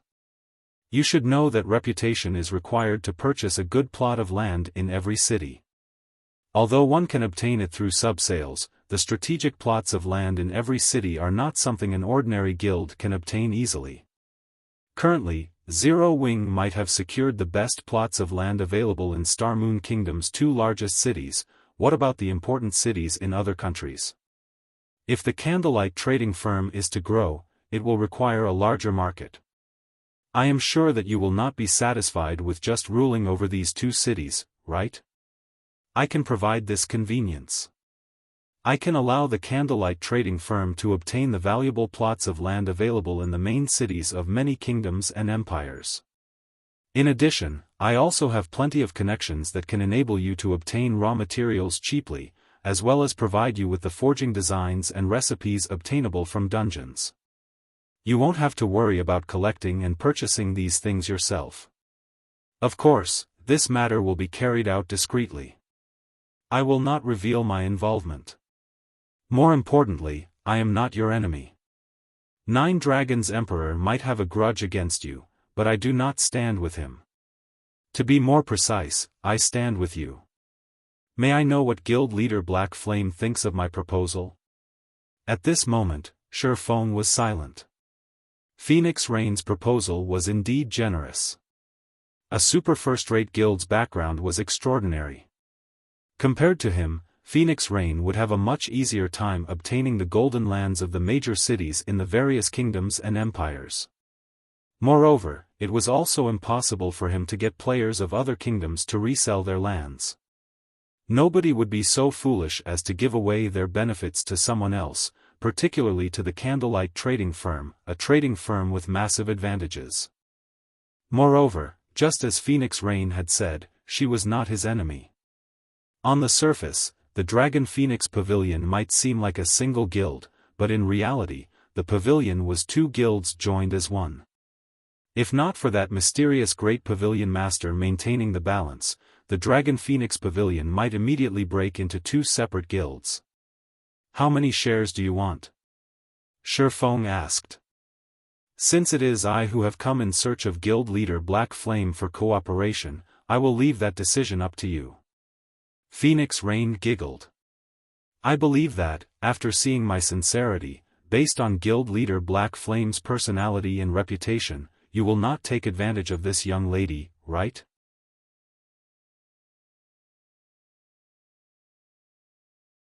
Chapter 566, Epic Treasure Chest Secured.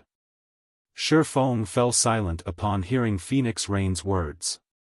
Negotiations were normal when one sought cooperation, and people would normally strive to obtain the greatest benefits for themselves. This might seem like a smart move, but contrary to popular belief, it placed one at a disadvantage. As neither side knew the other party's bottom line, the one to make the first offer would reveal their bottom line to their opponent. Moreover, after Phoenix Rain had said as much, how could he possibly take advantage of her? Even after a long moment, Xiaofan did not answer. However, Phoenix Rain was not anxious in the slightest. On the contrary, she leisurely admired the scenery. 20%. What do you think? Xiaofan finally said after pondering for some time. 20%? Phoenix Rain was stunned, looking at Xiaofan as if saying, "Are you kidding me?" The connections the Dragon Phoenix Pavilion possessed were exactly what the trading firm needed most, as having a wide range of connections meant that more people would purchase the trading firm's products. Not to mention, the Candlelight trading firm would also get its hands on a large supply of raw materials, recipes, and forging designs. These were items that a trading firm lacked the most. Currently, although the Candlelight trading firm's range of influence had grown quite wide, it only had control over two truly useful cities. One was White River City, while the other was Star Moon City. If the Candlelight trading firm worked with her, it could spread its influence to dozens of major cities. The profit it could rake in at that time would surpass its current income dozens of times. Meanwhile, the only things the Candlelight trading firm could offer in this cooperation was coins and products such as the intermediate mana armor kits, light stones, and basic strengthened armor kits. Aside from that, there was nothing special about the Candlelight trading firm. Yet, Xiaofan had only offered her 20% of the firm's shares. Normally, anyone else would willingly offer 50%, or even 60%, of the firm's shares. That's right, 20%. This is the most that I can offer. If you cannot accept this amount, we can let it go at that, Xiaofan said earnestly. Phoenix Rain did not know that, before this, Xiaofang's offer to Gentle Snow was only 15% of Zero Wing's shares. Moreover, this included the annexation of Ouroboros. Although Phoenix Rain could provide far more connections than Ouroboros, currently, such things were unnecessary to Xiaofan. Cooperating with Phoenix Rain would provide him with a massive advantage during the early stages of the game. However, at its core, a trading firm relied not on connections, but on the products it sold. To become iron, the metal itself must be strong. Take the overwhelming trading firm for example. Even though it possessed more connections than the Candlelight trading firm, so what? If not for the Flame Dragon potion, the overwhelming trading firm would have long since lost its competitive edge. As long as a trading firm possessed a product unique to itself, there was no need to fear a lack of customers. For example, if the Candlelight trading firm sold an epic item, even players from other kingdoms and empires would willingly foot the exorbitant teleportation fee to visit the trading firm. Most importantly, the Candlelight trading firm possessed an advantage that no other trading firm possessed, and that was the special workshops available only in 2-star shops or above. With these workshops, the Candlelight trading firm could nurture a large number of forgers and other lifestyle players. Not only was this method efficient, but it was also cost-efficient. Although it was a good thing to have many connections, it would be meaningless if the trading firm could not keep up with production.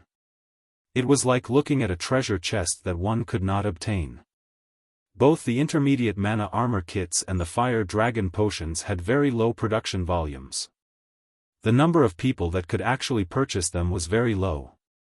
The main reason behind the Candlelight trading firm's triumph over the overwhelming trading firm was mainly the common product known as light stones. Phoenix Rain's offer was only icing on the cake.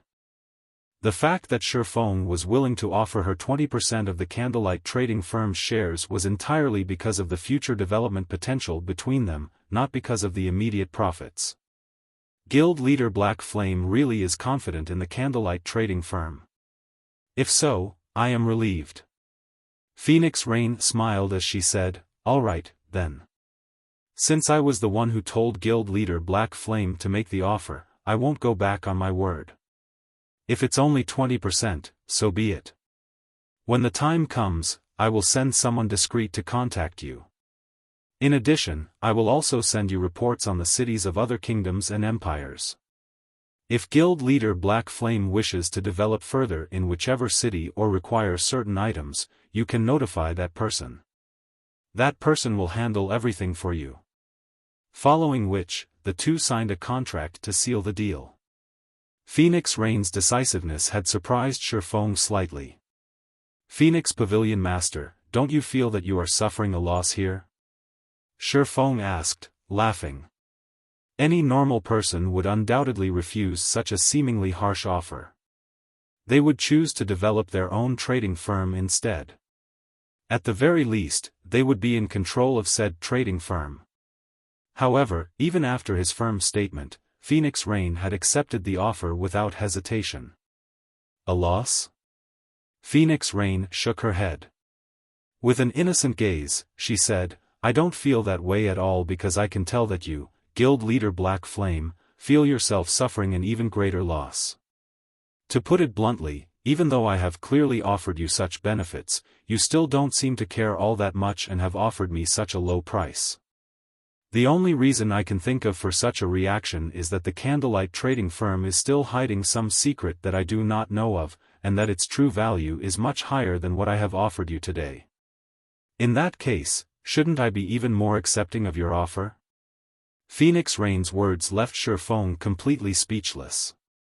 She was truly deserving her title as the Demon Queen. With her existence, it was no wonder why even super guilds had acknowledged the Dragon Phoenix Pavilion status. After Phoenix Rain quietly left, Xiaofan looked at the epic treasure chest left behind by Phoenix Rain, a grin appearing on his face. He was fully capable of opening the epic treasure chest. Throughout this transaction, no matter how one looked at it, he was the one who had come out on top. If Phoenix Rain discovered this, she would certainly be disappointed. I wonder what kind of item I can get from an epic treasure chest. Xiaofan muttered, anticipation growing in his heart. In his memories, he had never even heard of an epic treasure chests.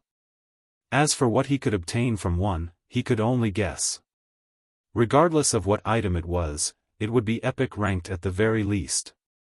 However, how could a single epic item satisfy him? In order to reap the greatest benefit from this epic treasure chest, Xiaofan decided not to open it immediately, but to wait. The involvement of luck when opening a treasure chest was too significant to ignore. Currently, Icarus's heart was only dark gold rank, it had yet to reach its evolution limit. Moreover, he was only a short distance from upgrading the necklace to epic rank. With a little more time, he was confident that he could collect the remaining life force points required and upgrade the Icarus's heart once more. After all, dark gold rank was only the standards of mortals. Meanwhile, epic rank belonged to the extraordinary. There was a qualitative difference between the two. When the Icarus's heart reached epic rank, it would provide far more luck. His wisest option was to open the epic treasure chest at that time. The first thing he needed to do was collect plenty of magic crystals. The magic crystals required to produce 88 mana stones was no small number. Not to mention, there was also the divine Colosseum, which would reveal itself in the future. That place was a bottomless pit meant for devouring magic crystals. Following which, Xiaofan stored away the epic treasure chest and left the VIP reception room. He then headed towards the Starstreak trading firm. Originally, the Starstreak trading firm had been the most flourishing trading firm in White River City. However, with the rise of the Candlelight trading firm, the Starstreak trading firm's popularity had begun to roll downhill. Currently, the only reason that players still visited this place was to purchase some common products that only NPCs sold. Even so, the Starstreak trading firm still offered Xiaofan a lot of benefits. An NPC had established the Starstreak trading firm. Including White River City, it had shops in a total of 8 cities. Moreover, unlike player-owned shops, there was no city tax on the goods available in its shops. Hence, Xiaofan still sold some advanced goods at the Starstreak trading firm, though that was only limited to the shops located in cities without the Candlelight trading firm. Your Excellency Yifeng, you've arrived. Anna, who was currently busy with work, hurriedly greeted Xiaofan when she saw him enter the president's office. Yes, please notify President Henry and tell him that I have completed the task he entrusted me with. Xiaofan nodded in reply. He then said, however, I want to change my remuneration.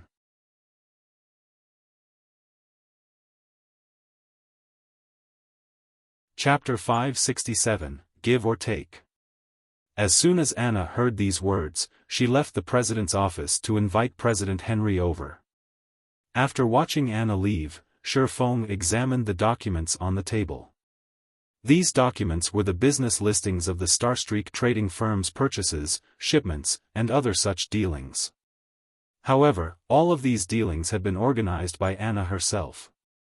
Anna was an NPC who possessed 91 intelligence. Such NPCs were extremely rare in God's domain. If she became a guard, her potential would be nearly limitless. Hence, Xiaofan wished to negotiate with Henry. The quests that NPCs commissioned were not without room for change. It only depended on whether or not the player involved possessed the strength to make such changes. Previously, the reward they had agreed upon was a Tier 4 magic scroll that would allow him to reach the Dark Den easily and obtain the Bible of Darkness. However, Xiaofan felt that something was amiss. No matter how one looked at it, the task of managing the Starstreak trading firm was one part of an epic quest. The reward for completing it should not be limited to just the tool required to proceed to the next phase. If it were so, what's the difference between obtaining a reward and not obtaining one? Thus, Xiaofan felt that he could fight for more as there might be some mysteries hidden within. It was especially true for the assistant, Anna. After the battle with the Dragon Phoenix Pavilion, the various large guilds in God's domain had begun thinking of ways to obtain powerful NPC guards. However, how could powerful guards possibly be that easy to find? Take Anna for example. She was an extremely powerful guard. However, who would possibly believe that a weak and delicate young lady like her could become a guard with vast potential? If Xiaofan had not accidentally looked at Anna's attributes, he, too, would not have realized that she was so capable. If he allowed Anna to become an adventurer, with her intelligence, she could reach astonishing heights. Although she would not be as powerful as Kite, she might still become a fine gold-ranked guard. Dark gold-ranked guards were legends in God's domain. Based on Xiaofan's understanding, only a few people had managed to recruit dark gold-ranked guards in the past. The guards owned by the majority of the players in the game were bronze or mysterious iron rank. Even finding a secret silver-ranked guard was considered lucky, not to mention fine gold rank. Although a fine gold-ranked guard was not invincible against enemies of the same tier and level, it was still significantly stronger than monsters of the same tier. Fighting players of the same tier and level would be even easier. Furthermore, Anna was a magical class. The majority of the NPCs in God's domain were physical classes, magical classes were very rare. Magical classes were different from physical classes. They could not be used against bosses and could only attack from the rear line. To a guild, however, a magical class's value far surpassed a physical class. Magical class NPCs knew plenty of AoE spells and possessed strategic-level large-scale destruction spells. In a guild war or against field bosses, these NPCs were frightening existences. Hence, the various large guilds would usually prioritize magical class NPCs as their personal guards. Because of this, on the market, the value of a bronze-ranked magical guard could rival even that of a mysterious iron-ranked physical guard. If Anna were a fine gold-ranked magical guard, she would be no less valuable than Kite. No matter what, I must obtain Anna. Xiaofan grew excited just thinking about it. As a viscount, he only had 2 slots for personal guards. If he could fill those slots with a dark gold-ranked physical guard and a fine gold-ranked magical guard. A combination like that would have scared people to death in his past life. With the presence of these 2 personal guards, defeating a field boss of the same tier would be an effortless task. After Xiaofan had waited in the magnificent and grand president's office for some time, the dignified and elegant President Henry entered the room. However, behind President Henry was a level 180 tier 3 berserker. Xiaofan could not help but frown slightly. Whether it was among players or NPCs, a Tier 3 class was considered a big shot. In White River City, such an NPC would be at the same level as an Overlord. Although the Starstreak trading firm was one of White River City's top trading firms, it definitely could not afford to hire a level 180 Berserker King as a guard. Your Excellency Yifeng, you have truly surprised me. I did not expect that you would actually complete this quest so quickly. Henry chuckled. Here, allow me to introduce you. This man beside me is the Berserker King Schneider. He is an expert our trading firm has invited from Star Moon City to annihilate the Black Scorpion Corps. Greetings, Your Majesty Schneider, I am Yifeng, an adventurer, Xiaofan introduced himself. In response, however, Schneider only glanced at Xiaofan without saying a word. He showed no signs of being interested in Xiaofang's acquaintance. However, Xiaofan was not bothered by Schneider's reaction. In truth, NPCs in God's domain were largely similar to real humans. A Tier 3 Berserker King NPC like Schneider was considered a powerful force in a city like White River City. On the other hand, Xiaofan was only a Tier 1 player. In Schneider's eyes, he was no different than an ant. Humans would not speak to ants. Schneider's attitude towards Xiaofan was normal. In the past, while Xiaofan had been working on a quest, even though he was a Tier 3 Sword King, a Tier 4 NPC had robbed him. One could say that Xiaofan had long since grown accustomed to such behavior.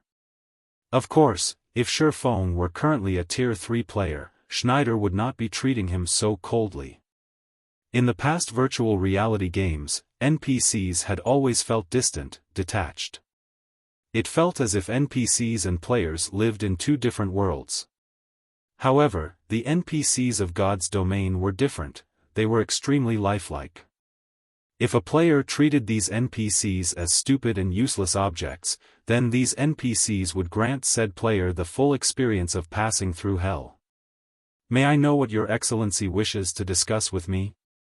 Henry asked, not paying any heed to Xiaofan and Schneider's exchange.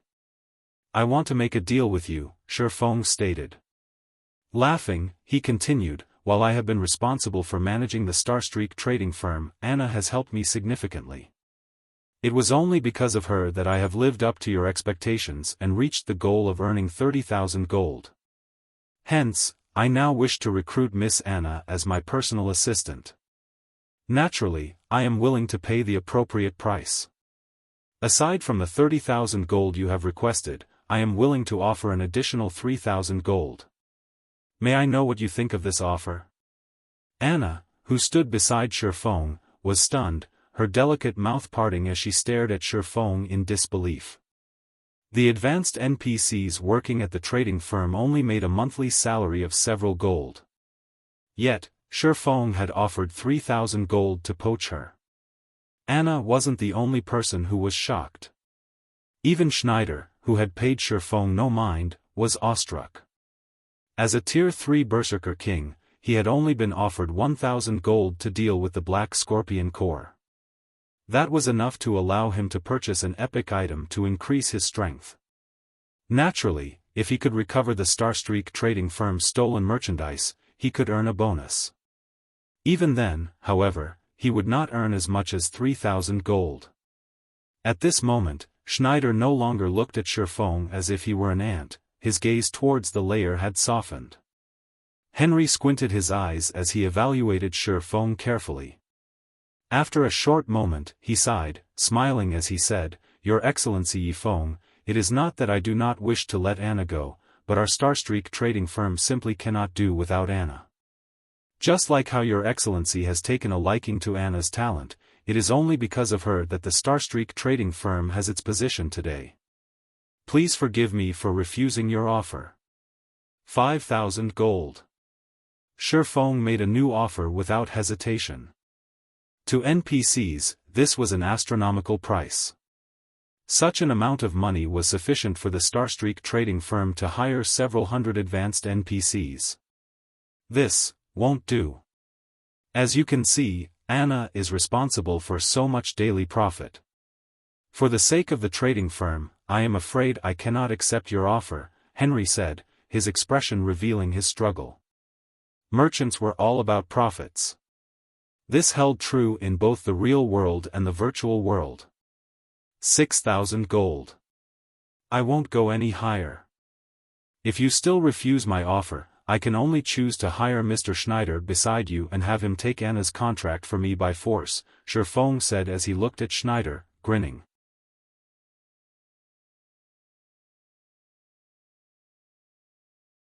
Chapter 568, Epic Ranked Tool. The moment Xiaofan said these words, Schneider's eyes suddenly glowed. It was obvious that the Berserker King was tempted. The Starstreak trading firm had only offered him 1,000 gold as remuneration for getting rid of the Black Scorpion Corps. However, the captain of the Black Scorpion Corps was a Tier 3 expert. It would not be easy for him to secure a victory. Not to mention, the captain of the Black Scorpion Corps also had plenty of underlings. On the other hand, taking a single contract from the president of the Starstreak trading firm would be child's play, and the remuneration he would obtain was 6 times what the Starstreak trading firm had offered him. Sure enough, there is room for negotiation in this quest. Seeing Schneider's tempted gaze, Xiaofan knew that he was in for a show. As one part of an epic quest, how could the final reward possibly be limited to a ticket leading to the next phase of the quest? Moreover, a Tier 3 NPC would be considered a big shot in whichever city they visited. Such a character would not appear in a small place like the Starstreak trading firm for no good reason. At this moment, Henry could no longer remain calm. Hurriedly, he said, "Your Excellency Yifeng must be joking. Since you are so sincere, I believe that Anna will have a better future if she follows your Excellency." After Henry agreed, he immediately took out Anna's contract. Xiaofan also handed over 36,000 gold without hesitation. This was all of the capital currently in his possession. If not for the candlelight trading firm and guild residents earning him quite a lot of money these past few days, he would not have had so many coins. After this transaction, he was a pauper once more. However, Xiaofan did not mind. Coins were meant to be spent. Otherwise, by the time players reached higher levels, the value of gold would depreciate. Moreover, this exchange had been a bargain. After all, he had only spent 6,000 gold to obtain a possible fine gold ranked guard. In the past, even mysterious iron ranked physical guards went for over 1,000 gold. The price was equivalent to an epic item of average quality. If it were a secret silver physical guard, that price would multiply by tenfold, reaching over 10,000 gold. Meanwhile, the cost for a secret silver magical guard would multiply by another 10. In other words, the value of a secret silver ranked magical guard was at least 100,000 gold. Even so, the supply of secret silver magical guards was practically non-existent. Anyone who discovered such guards would keep them for their own. Nobody would be so foolish as to give a secret silver magical guard away, to say nothing of fine gold ranked guards. After Xiaofan obtained Anna's contract, the sound of a system notification rang out by his ears. "System, Anna's favorability towards you has increased by 30 points. Your Excellency Yifeng, this is the Tier 4 magic scroll that President Henry promised you," Anna said as she revealed a tattered scroll surrounded by a flashing purple glow. Although the scroll looked worn, the magic power contained within caused even Schneider, a Tier 3 Berserker King, to palpitate with fear. There was even less of a need to mention Xiaofan, who was only a Tier 1 Blade Saint. The power within a Tier 4 magic scroll was the equivalent of a full-powered blow from a Tier 4 class. It could easily and heavily injure a Tier 4 class. It could even wound a Tier 5 class, not to mention Tier 3 classes or ant-like Tier 1 classes. A magic scroll that has survived through the ancient times is extraordinary. It can practically rival the strength of an epic item. After receiving the scroll, Xiaofan examined the item. Immediately, he discovered just how powerful this Tier 4 magic scroll was. Xiaofan had seen plenty of Tier 3 magic scrolls and had also used many before. However, this was his first time seeing a Tier 4 magic scroll. Normally, magic scrolls were consumable items, they would become useless after one use. However, this magic scroll that had been passed down from ancient times could be used multiple times. But there was a limit to how many times it could be used and conditions for each use. Position Teleportation Scroll, Tier 4 Magic Scroll. Allows player to move to any desired location, unable to teleport to certain special locations. Can be used a maximum of 10 times. After each usage, requires 5 mana stones to replenish the scroll's magic power. Cooldown, 3 days. Current uses 0/10. 10 uses. In other words, it was the equivalent of having 10 Tier 4 position teleportation scrolls. This magic scroll was even more valuable than an ordinary epic item. With this scroll, I can access areas that can't be reached with my current level. Xiaofan stored the position teleportation scroll with a satisfied expression, overjoyed. As a reincarnator, he knew many secret locations throughout God's domain. Only, he could not reach those locations due to the limitations of his current level. However, with this position teleportation scroll, he could easily travel to those secret areas that hid boundless treasures. God's domain was massive. The higher level a map was, the fewer teleportation magic arrays it would have. As for locations with bountiful opportunities and treasures, there were practically no teleportation arrays there. Players had to rely on their own 2 feet to reach these maps. God's domain's hidden maps were an example. The system map would not display these areas, and players had to uncover these secrets on their own. Every secret location was a huge treasure trove. It was the equivalent of a large field dungeon. A guild could raise its strength swiftly in these maps.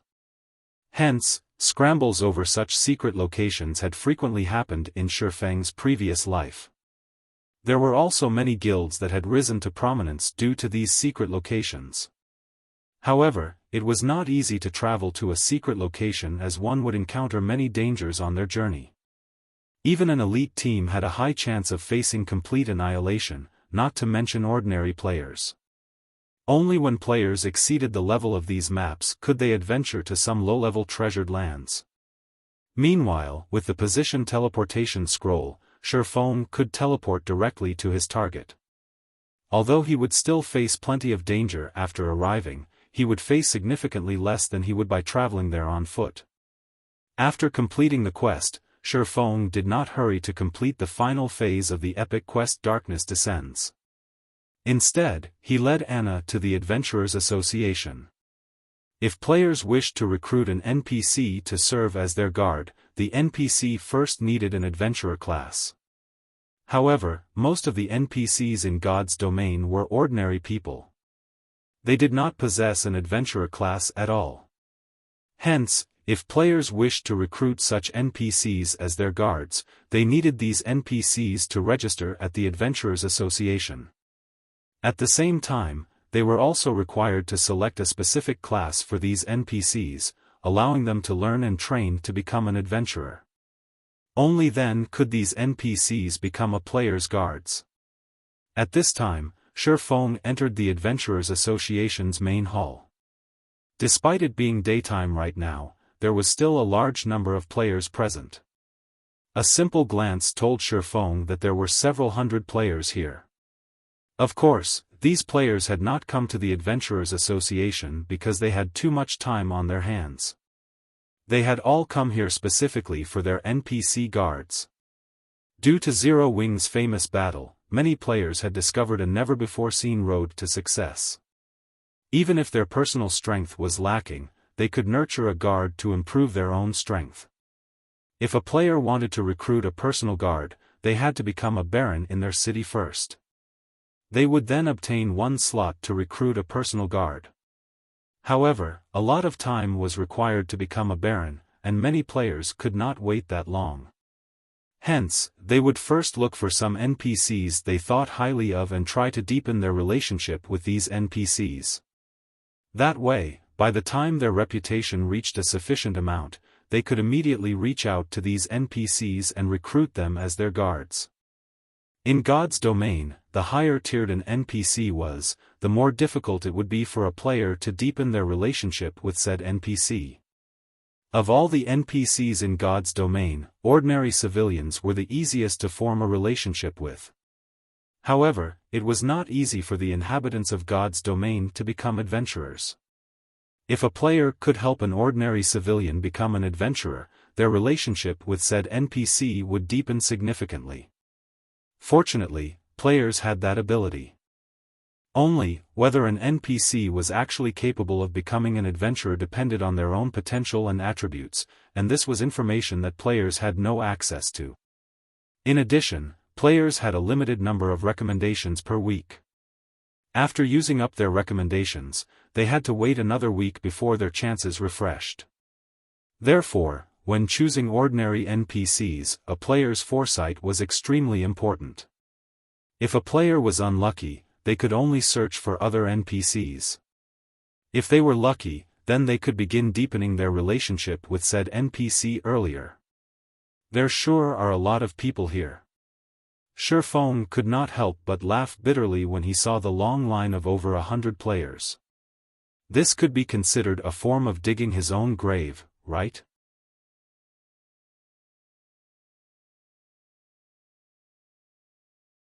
Chapter 569, SSS Rank. The Adventurers Association's review of an NPC's ability to become an adventurer was a tedious one. The first evaluation was of the NPC in question's various attributes, followed by a test for the NPC's suitability of the various classes. Only after these two tests were complete could the Adventurers Association determine whether an NPC was suited to become an adventurer or not. In total, each NPC's review lasted roughly 2 minutes. Watching players happily enter the testing room with their chosen NPCs and leave in tears made many of the players in line grow anxious. Isn't the success rate a little too low? Out of the 20 people I have seen enter the testing room, only one came out with a successful result. And even then, the strength of that person's NPC was only mediocre. It really makes you wonder how Zero Wing managed to obtain such a powerful NPC, a male cleric with a pointed nose said, sighing. It is possible that Zero Wing recruited an NPC who was already an adventurer, to begin with. My teammates had already come here to recommend their own NPCs. However, only 3 of the chosen NPCs became adventurers, though they received low ratings. They don't really have any significant potential, a burly male berserker complained. Unfortunately, nobody on my team is even a baron, so we can't recruit any guards or see the NPC's exact data. We can only confirm their standards based on the evaluation. I heard that the best guard Overwhelming Smile has managed to recruit is only Mysterious Iron Rank. I wonder if the NPC that spent more than half a day searching for will become an adventurer? If it's a success, I'll make a fortune. The players queuing up to have their chosen NPCs tested discussed Zero Wing's guard, Kite. They all hoped that they could luck out and encounter an NPC like him as well. At that time, luxury cars and beautiful ladies would be within their grasp. This was not an exaggeration. The various large guilds purchased powerful guards through the virtual trade center at astronomical prices. Even bronze guards sold for 100 gold or so, whereas mysterious iron guards sold for 500 gold. As for secret silver rank, the price would multiply by 10-fold. If those coins were converted to credits, it was enough to allow an ordinary person to live the rest of their lives without working. However, even now, no one had offered any mysterious iron guards for sale, much less secret silver. A moment later, a ranger left the testing room with an excited expression. Loudly flaunting to his own party members, he said, "Ha ha ha. Let's head to the Rose Bar. I'll treat everyone to a cup of ice-fire wine." Rose Bar was one of White River City's high-class bars. Meanwhile, the Icefire wine was a must-try drink, and it was extremely popular among players. However, the drink was not cheap, with each cup costing 10 silver. Even elite players only occasionally ordered a cup to sate their addiction. If they drank a cup every day, they would become a pauper very quickly. "Sure, but what was your test result?" one of the ranger's teammates asked curiously. "My NPC can become an adventurer. Moreover, he even obtained a B rank rating for the Shield Warrior's evaluation. They say he'll become a powerful Shield Warrior in the future," the ranger boasted. "Lucky. This is by far the highest rating I've heard of. Our party's success will rely on you in the future," an elementalist said excitedly. The watching crowd looked at the ranger enviously when they heard about his NPC's B rank. They could not help but wish they could snatch the ranger's chosen NPC for themselves. Unfortunately, the main god system had long since set it so that the NPCs that had been recommended by a player would receive protection. Within 10 days, no other player could increase their favorability with the NPC in question. Hence, it was not possible to steal an NPC from another player. A period of 10 days was enough to allow a player to deepen their relationship with an NPC significantly. If one worked hard, they could even accumulate sufficient reputation and become a baron. Normally, in order for an NPC to become an adventurer, they needed to receive a D rank rating or higher on a particular class. B rank rating? Xiaofan could not help his surprise. In truth, the evaluation given by the Adventurers Association's test could not completely determine an NPC's potential. It was only a rough estimation. It was just like how one would receive a pass on a test, but in reality, the passing mark for the test ranged between 60 and 100 marks. The same principle applied to the Adventurers Association's test. The test was very general, so the final results would not always be accurate. It could only determine the upper limit of an NPC's potential, not their actual potential. Normally, NPCs that received a D rank would end up a common guard with limited growth potential. These NPCs were not worth the time it took to nurture them as personal guards. Only D rank NPCs who were specialized in certain attributes could become bronze guards. However, the chances of finding those NPCs were very low. In other words, a D rank NPC's potential ranged between common and bronze rank. However, only after these NPCs became guards would one know their exact growth potential. Meanwhile, C rank NPCs could become mysterious iron guards. As for B rank NPCs, they had a strong chance of becoming bronze guards and a certain probability to become mysterious iron guards. There was also a relatively good chance for B rank NPCs to become secret silver guards. Unless one had somehow offended the main god system in their previous lives, there was almost no chance for a B rank NPC to end up a common guard. Of course, A rank stood above B rank. Extremely few NPCs would receive this rating. Even in his previous life, Xiaofan had never personally encountered an NPC who had received an A rank. An NPC with an A rank was a dragon or phoenix among men. As for an A rank NPC's potential range, it was between bronze and fine gold rank. In the past, out of all the NPCs he had recommended, the highest rating he had obtained was B rank. After recruiting said NPC as his guard, he, fortunately, had ended up with a secret silver guard. This time, however, Xiaofan already knew Anna's base attributes. Based on his guard's attributes in his previous life, Xiaofan was sure that Anna would receive a very high rating. "Lord Viscount, I apologize for the long wait. Please, follow me," the test officer said respectfully after glancing at Xiaofan. A Viscount was already a grand noble in White River City. They were far more powerful than ordinary nobles. Not only could they recruit 50 ordinary guards, but they also had 2 slots for personal guards. Xiaofan nodded and followed the test officer into the testing room. "Lord Viscount, based on the Adventurers Association's rules, each test will cost you 10 silver. As my lord is a Viscount of White River City, you can enjoy a 20% discount, so my lord only needs to pay 8 silver per test, the test officer explained uneasily as he arrived before the test apparatus. Here. Xiaofan readily handed over 8 silver coins, inwardly cursing the Adventurers Association. Magic crystals powered the test apparatus. How much was a magic crystal worth on the market? Moreover, each magic crystal could be used dozens of times. Yet, the Adventurers Association charged 10 silver for every test. In other words, the Adventurers Association earned a profit of dozens of times the actual cost. It was far more profitable than any other industry. However, it was due to the fact players were required to spend money on many aspects of the game that allowed the coins of God's domain to remain extremely rare and valuable. Following which, Anna walked up to the test apparatus and began her potential evaluation. Time seemed to crawl by. However, even after 2 full minutes had passed, the test apparatus had yet to produce a conclusion. On the contrary, due to the test apparatus consuming too much power, the test officer had no choice but to replace the magic crystal powering it. 1 crystal. 2 crystals. In the end, Anna's test used a total of 5 magic crystals. At this moment, the test officer had also turned pale.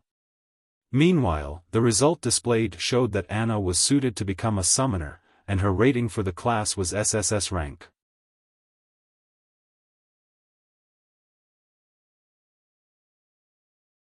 Chapter 570, Black Wizard.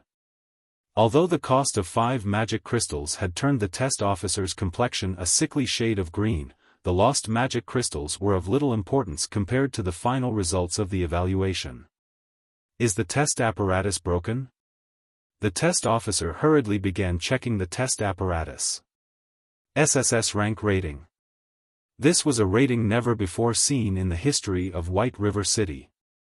Not even in the entire Starmoon Kingdom had there ever been someone with an SSS rank. Isn't the apparatus exaggerating the result a little too much? Xiaofan was similarly skeptical. Based on what he remembered of his past life, even a decade after God's Domain's launch, there had never been an NPC who had received an SSS rank. The maximum rating known to players was S rank, and one could count such occurrences with their fingers. After an A-rank NPC officially became a guard, there was a possibility for them to become a Dark Gold guard. However, the probability of this happening was so low that it was negligible. Only NPCs with S-rank ratings had a decent chance of becoming a Dark Gold guard.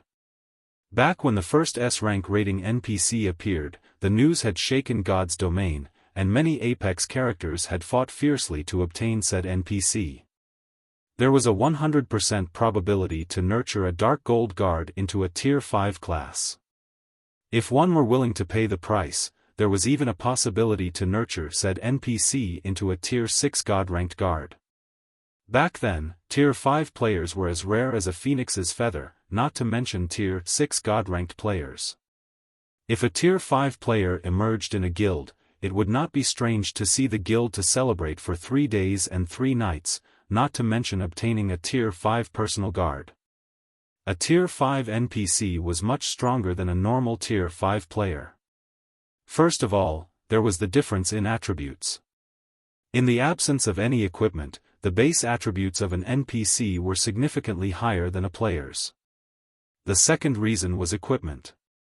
In God's Domain, the equipment guards wore and that of players was different. Top-tier equipment for guards could be purchased from an NPC shop, which included epic equipment and set equipment. If one were lucky, they could even purchase a piece of fragmented legendary equipment. In other words, one could purchase top-tier equipment for a guard as long as one could afford it. As for players? Players had to expend a ton of effort just to obtain Dark Gold equipment, not to mention epic or fragmented legendary equipment. Hence, as long as a personal guard became a Tier 5 class, their strength could immediately reach the peak of Tier 5. On the other hand, players had to obtain weapons, equipment, and other items that were suited to their Tier 5 classes, one piece at a time, slowly and gradually increase their strength. If the public knew of Anna's SSS rank, it would cause a sensation to sweep throughout the entire God's domain. "It seems that I have truly hit the jackpot this time," Xiaofan said as he looked at Anna, who currently wore a blank expression, laughing. He only knew about the ratings reaching a maximum of S rank. He had never heard anything about an SSS rank. Such NPCs might have appeared in the past, but if the player involved did not reveal the information, who would know about it? Moreover, a majority of the powerful guards in the past had not been ordinary NPCs. Instead, these guards were directly recruited from NPCs who already possessed a class or high-tiered NPCs. After all, NPCs capable of reaching a high tier were extraordinary in their own right, they would have vast growth potential, naturally. However, the higher tiered an NPC was, the more difficult it would be to recruit them. It would require a lot more time and effort. Although Xiaofan did not know how high Anna's growth potential could reach, with an SSS rank rating, at the very minimum, she should be a fine gold guard. After some time passed, the test officer was finally certain that nothing was wrong with the test apparatus, and he could not help but turn to look at Anna in shock. There were also hints of reverence in the test officer's gaze. "Miss Anna, you are the first person in our White River City's history to obtain an SSS rank. According to the rules of the Adventurers Association, you are now an honorary elder of the association. We will prepare a suitable epic set equipment as well as a Tier 1 class emblem for you. We will also dispatch a special instructor from the association to guide you. Please wait here for a moment." At this moment, the test officer addressed Anna with immense respect. He displayed even more humility in front of Xiaofan. To NPCs, Xiaofan was merely a grand noble. However, as someone with an SSS rank, Anna was destined to become a peerless powerhouse in the future, the overlord of an area. She even possessed the status of an honorary elder in the Adventurers Association. No matter how one looked at it, Anna's status far surpassed Xiaofan's. "Lord Viscount, as the referrer, the Adventurers Association will also gift you a special reward. Please wait here for a moment as well." After saying so, the test officer rushed out of the testing room to contact the upper echelons of the Adventurers Association. Xiaofan then went to the VIP reception room next to the testing room. Time passed little by little. Players continued to enter and leave the testing room, one after another. Yet, despite very few players leaving with a smile, the stream of players arriving to recommend the NPC of their choice was endless. "It would be great if I could obtain a test apparatus for myself." Xiaofan watched the line of players enviously. Compared to the money the Adventurers Association earned from conducting tests, the candlelight trading firm only earned spare change.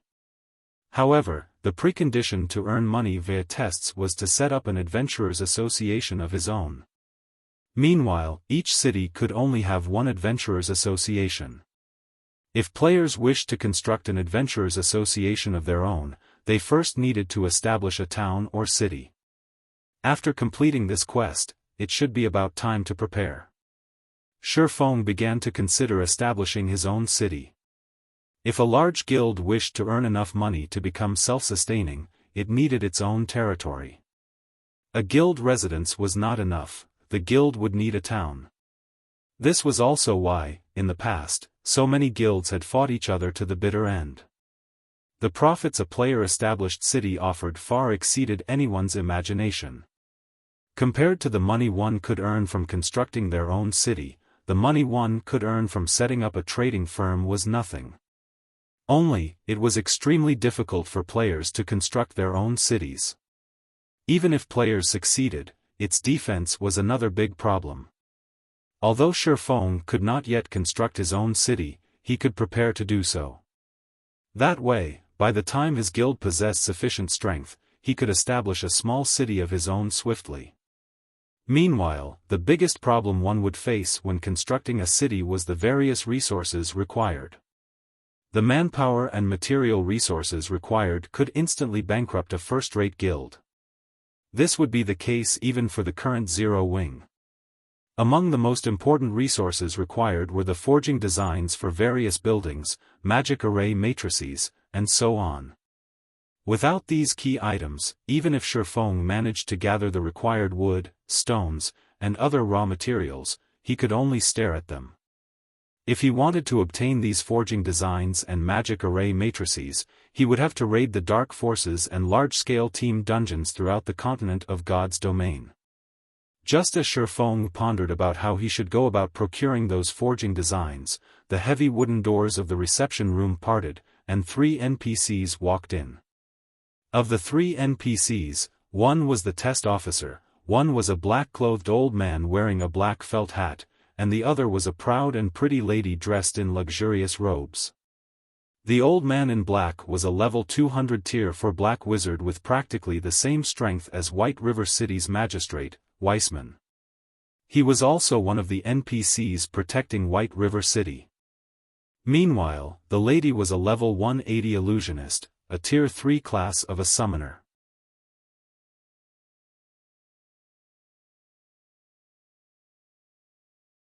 Chapter 571, Taboo. Both the tier 3 illusionist and the tier 4 black wizard were NPCs at the very top of White River City. With both of these great characters going out of their way to come here, one could see just how much importance the Adventurers Association was placing on Anna. "Who's the one who achieved an SSS rank?" the black wizard Glyn asked. "Association Master, Miss Anna has earned that rank," the test officer hurriedly said. Glyn's glowing green eyes immediately began to size up Anna, who stood behind Xiaofan. Although Glyn's actions held no ill intent, Xiaofan could still feel an immense pressure from his gaze, his movements growing sluggish as a result. If Xiaofan, a tier 1 player, reacted in such a way, the pressure that an NPC, who had yet to become an adventurer, felt would be even greater. Yet, Anna showed no reaction as if she had not felt the pressure from Glyn at all. "Sure enough, your concentration is extraordinary," the black wizard Glyn laughed, satisfied. "We haven't had a talent in White River City for many years now. I didn't think that the next one would be so extraordinary. Irene, I'll leave this little lady in your care. You are the strongest summoner in our White River City's Adventurers Association. If you fail to guide her properly, I will find you. Association Master, please rest assured. I will nurture Anna with every resource I have," the tier 3 illusionist Irene said, chuckling. "All right, show this little lady around the association and familiarize her with the place for now." Glyn nodded as he caressed his white beard. He then looked at Xiaofan, saying, "You must be the brat who recommended the little lady, right?" Xiaofan nodded silently. The high-tiered NPCs of God's domain all possessed extremely high intelligence. As for Glyn, the association master of an adventurers association, he possessed intelligence that far surpassed even ordinary humans. Moreover, he also wielded immense authority in White River City. A single word for him could end Xiaofan's career here. Hence, before such an NPC, Xiaofan had to maintain a certain degree of humility. If he dared to act conceited in front of an NPC like Glyn, he would suffer for it. In the past, only after countless players had gone down that route had they understood the importance of propriety. Since you have introduced such a genius to White River City, as the association master of White River City's Adventurers Association, I will not be stingy with you. Since you are a tier 1 swordsman, this item should suit you. If you can master it, you will face fewer hardships on the road ahead, Glyn said as he took out a grey book surrounded by an ancient aura. The word Taboo graced the bottom right corner of this old, grey book. Taboo skill. Xiaofan was stunned. There were many skills in God's domain. However, a majority of them were ordinary skills, their might was only subpar, and they could not increase a player's combat power significantly. Only those rare skills could impact a player's combat power. For example, the skills Xiaofan had learned, such as Thundering Flash and Thunder Flame Explosion, were rare skills. These skills allowed a player to fight an enemy that was slightly stronger than they were. Meanwhile, Kill skills were stronger than rare skills. These skills had the ability to instant kill players of the same level, changing the tide of battle. One such skill was Xiaofan's Flame Burst. However, there was an even more powerful type of skill that could allow players to threaten enemies that were stronger than themselves. This type of skill was known as a Taboo skill. The Grey Book Glyn had just revealed was a skill book for a Taboo skill. A Taboo skill even allowed players to challenge enemies of a higher tier. The instant Xiaofan received the Grey Book, he inspected it. Instant Strike, Tier 2 Taboo skill. Utilizing the power of thunder, instantly move in front of the target. For the next 3 seconds, attack speed increased by 500%, and each attack will deal 400% damage to the target and inflict the serious numbness effect. Instantly kill targets below 20% HP. Cooldown, 1 hour. Class restriction, Swordsman. Isn't he a little too generous? He actually gave me a Tier 2 Taboo skill. Xiaofan was slightly surprised after reading the item description. Taboo skills were different from other skills. They did not require proficiency to upgrade, and players of any level could learn them. Only, one needed to fulfill certain conditions before they could learn them. Taboo skills were also categorized into different tiers. Tier 1 Taboo skills were the most common, and only players who were Tier 1 or higher could display their maximum potential. The effects of a Tier 1 Taboo skill could rival even an ordinary Tier 2 skill. Tier 2 Taboo skills were slightly rarer, and only when players obtained their Tier 2 classes could they fully display the skill's might. Their effects could rival a Tier 3 skill. Tier 3 Taboo skills were extremely rare, and only a few players would actually get the chance to learn such a skill. However, any Tier 3 players who learned such a skill would struggle to find a worthy opponent among players of the same tier, because a Tier 3 Taboo skill was just as strong as a Tier 4 skill. Even a Tier 4 player would lose over half of their HP, not to mention Tier 3 players. As for Tier 4 Taboo skills, their rarity could rival even legendary items.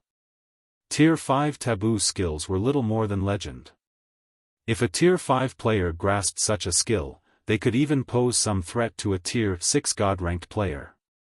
Hence, one could just imagine the rarity of a Tier 5 Taboo skill. Based on Xiaofan's knowledge, there had only been a single person who had learned a Tier 5 Taboo skill throughout the entire God's domain in the past. Back then, that person had become the most powerful player below Tier 6 God-ranked players, as there was no Tier 5 player capable of defending against that person's Tier 5 Taboo skill. In addition, that person's skills and equipment were top-notch in God's domain. Hence, he had been publicly acknowledged as the number 1 player beneath Tier 6. Currently, players' average level was only slightly over level 20. The majority of players in God's domain had not even obtained their Tier 1 classes yet. Meanwhile, Xiaofan had obtained a Tier 2 Taboo skill. Even if he did not possess any level or equipment advantages, with this Tier 2 Taboo skill, it was still possible for him to instant kill any enemies that were Tier 2 or below. Even if he couldn't kill them instantly, he could still inflict heavy damage. If he factored in his level and equipment advantages, as long as he managed to grasp this Taboo skill, he would stand at the very peak of all Tier 2 classes. It was the same even if he stood against an NPC. Of course, God's domain was fair. If one wished to obtain great power, they first needed to pay the appropriate price. Although Taboo skills could increase a player's strength, the learning processes of Taboo skills and ordinary skills were different. Taboo skills could not be learned by the click of a button. One needed to train with a Taboo skill. That's right, they needed to train. Players were required to learn the movements recorded in the skill book, and at the same time, fulfill the book's learning requirements. Most importantly, one needed to achieve a completion rate of 90% or above to learn the Taboo skill. Moreover, the higher a Taboo skills tier was, the more difficult it would be to learn it. Some Taboo skills were so difficult that even expert players could not learn them. Hence, many players who had obtained Taboo skills had complained about this in the past. However, there were even more players who gloated over their misfortune. So what if you were lucky? Even if you obtained a Tier 6 Taboo skill, what would it matter if you couldn't learn it? Due to this, Taboo skills had become many players' heartache. In the past, many players had no choice but to trade with others for a lower-tiered Taboo skill after obtaining a high-tiered Taboo skill. After all, there was no point to owning a high-tiered Taboo skill if one could not learn it. Fortunately, it is only a Tier 2 Taboo skill. If it were a Tier 3 Taboo skill, I would have no choice but to treat this thing as a decoration. Xiaofan was very satisfied with the Taboo skill Instant Strike. As long as I learn this, I will have a much easier time when I go to the Dark Denver. In the past, the most powerful Taboo skill Xiaofan had learned was a Tier 3 Taboo skill. However, the price and time required for learning one were simply too high. The conditions were not something players at his current level could meet. However, even a Tier 2 Taboo skill was extremely difficult for current players to learn. Other than the fact that only Tier 2 classes or above were capable of displaying the full potential of a Tier 2 Taboo skill, Tier 2 Taboo skills were labeled as Tier 2 because Tier 2 or higher players had a much easier time learning them. In the past, many Tier 3 players had only managed to learn a Tier 2 Taboo skill after a lot of struggle. One could just imagine how difficult it was to grasp a Taboo skill. Soon, Xiaofan left the Adventurers Association. Currently, Anna was still a classless NPC. She would have to spend the next week building her foundations to become an adventurer. Naturally, Xiaofan would not wait inside the Adventurers Association for an entire week. First and foremost, he needed to learn the Taboo skill Instant Strike. After Xiaofan returned to the candlelight trading firm, without hesitation, he entered a private lounge and began studying the skill book. I wonder what the conditions are. Hopefully, they won't be too harsh.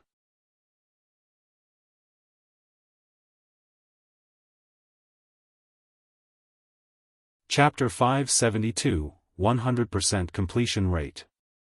Inside the quiet private lounge, Xiaofan impatiently opened the thick and heavy skill book. The moment Xiaofan flipped to the first page of the book, the sound of a system notification rang out by his ears. System, do you wish to bind and learn this skill book? Reminder, skill book cannot be traded once bound. Xiaofan immediately chose to bind the skill book to himself. In the past, many players had bound a Taboo skill to themselves without knowing the difficulty of the Taboo skill they were about to learn, afraid that the Taboo skill would suddenly grow legs and run away. However, such a rash decision had filled many players, who had obtained high-tiered Taboo skills, with deep regret. However, the Taboo skill Xiaofan had right now was only Tier 2. Even if he failed to learn it now, he could try again once he became a Tier 2 class. He would not waste this valuable Taboo skill. After binding the skill book, the contents of the book finally appeared. Xiaofan promptly began studying one word at a time. Inside the skill book, other than some texts and pictorial introduction, there was a holographic video depicting the use of Instant Strike, which allowed players to grasp the techniques required to activate the skill quickly. Taboo skills in God's domain were similar to the spells used by magical classes in which they were very strict about their use. When magical classes cast a spell, incantations and hand gestures were of the utmost importance, particularly when tracing runes. Only when these actions reached a certain completion rate could magical classes display great power. Taboo skills were the same. These skills relied heavily on the accuracy and fluency of the player's footwork, body movements, and attack patterns. Even the slightest mistake could result in a failure to activate the Taboo skill.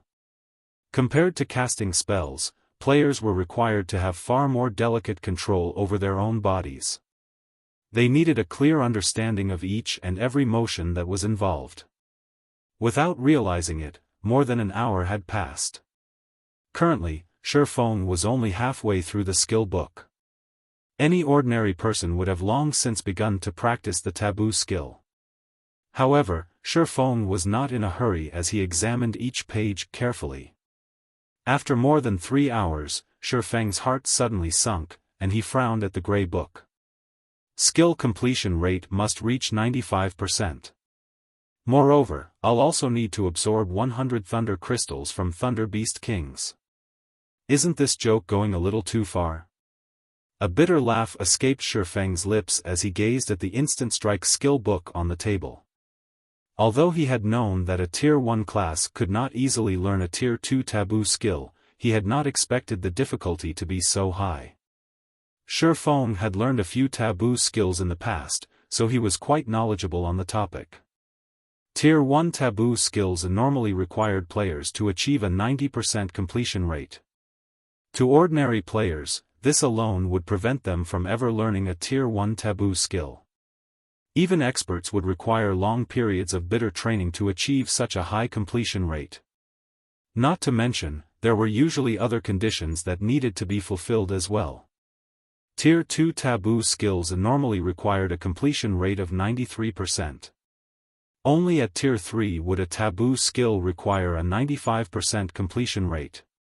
Yet, Instant Strike, as a Tier 2 Taboo skill, required Xiaofan to achieve a 95% completion rate.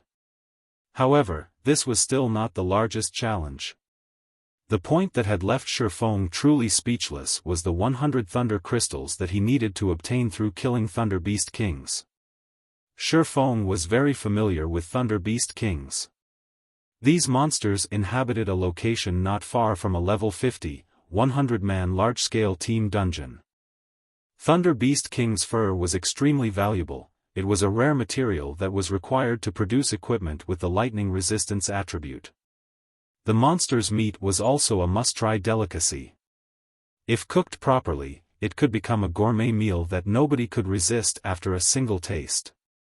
Just a single piece of the Thunder Beast King's meat could sell for 3 gold. Hence, in the past, many players had tried to grind the Thunder Beast Kings to earn money. However, a player had to be strong enough as Thunder Beast Kings could rival Tier 3 classes of the same level. Even the weakest Thunder Beast King was a High Lord, while the majority of them were Great Lords. Even a large guild had to pay an unimaginable price if they wanted to kill a field Great Lord, not to mention independent players. Meanwhile, Thunder Crystals were treasures that the Thunder Beast Kings hid within their bodies. However, the drop rate was not 100%. Instant Strike required 100 Thunder Crystals. Even if Xiaofan sold off Zero Wing, he could not purchase so many Thunder Crystals. Xiaofan was also only level 32 at the moment. He was still a fair distance from reaching level 50. The difficulty of learning Instant Strike could already rival a Tier 3 Taboo skill. The skill was definitely at the peak of Tier 2 Taboo skills. Am I going to give up like this and complete my quest first? Xiaofan muttered, feeling somewhat disappointed. The epic quest Darkness Descends was not easy. It was especially true for the Dark Denver. It was a demon's nest. There would definitely be plenty of extremely powerful monsters waiting for him. If he could learn a Taboo skill, it would undeniably increase his chances of completing the epic quest. If he failed the quest, he would have to face the wrath of a Tier 4 Great Demon. With his current combat power, even a Tier 3 demon could kill him easily and take over his body, much less a Tier 4 Great Demon. That need only flick its wrist to turn him into ash and dust. When Xiaofan reached the final page of the skill book, he discovered that there was a paragraph of text. If skill completion rate reaches 100%, one can call forth heavenly thunder into one's own body 100 times, stimulating the power of the Taboo skill without needing the aid of the Thunder Crystal's power. Shit! Skill completion rate of 100%? Are you kidding me? Originally, Xiaofan had thought that he still had a trace of hope. After reading the completion rate requirement, however, he nearly spat out a mouthful of blood. Even his past self had never achieved a 100% completion rate on any skill. Rumor had it that only Tier 5 Taboo skills required a 100% completion rate. However, how many people in God's domain were actually capable of learning a Tier 5 Taboo skill? Forget it. I should just head to the Dark Den for now. For the moment, Xiaofan gave up on learning Instant Strike. This Tier 2 Taboo skill was most definitely a prank from the Black Wizard Glyn. Xiaofan then stored the Instant Strike skill book in his bag. He traveled to the bank and retrieved some tools and magic scrolls before activating the Tier 4 position teleportation scroll, teleporting to the Dark Denver. Suddenly, Xiaofan transformed into a streak of white light that pierced the spatial crack that had appeared. As a demon's nest, the Dark Den was a carefully hidden location. Even if the armies of various kingdoms and empires tried to annihilate the demons, they would only find minions. The true great demons nurtured their underlings in their nests in secret. Hence, the various kingdoms and empires throughout the continent of God's domain had been helpless against demons all this time. At this moment, inside a dark cave, a spatial crack suddenly appeared near the cave's ceiling. In the next moment, a streak of light fell through the portal and landed heavily, creating a deep crater. This position teleportation scroll is a huge scam. Xiaofan frowned as he surveyed his surroundings. Xiaofan suddenly realized that he was surrounded by demonkins. The position teleportation scroll had dropped him right in the middle of a demonkin army. Demonkin, common monster. Level 40. HP 10,000/10,000. Xiaofang's sudden appearance immediately attracted the attention of many demonkins. The demonkins turned to Xiaofan, one after another, their pitch-black eyes containing endless malice. Their gazes alone were enough to instill terror, not to mention, their violent killing intent also took form, developing into a faint blood mist. Xiaofan had seen this blood mist before. If players were caught within its range, it would significantly dull their 5 senses. In God's domain, aside from having keen skills, one required powerful 5 senses to be considered an expert. However, now that Xiaofan was trapped deep within the blood mist, he could no longer rely on his keen senses.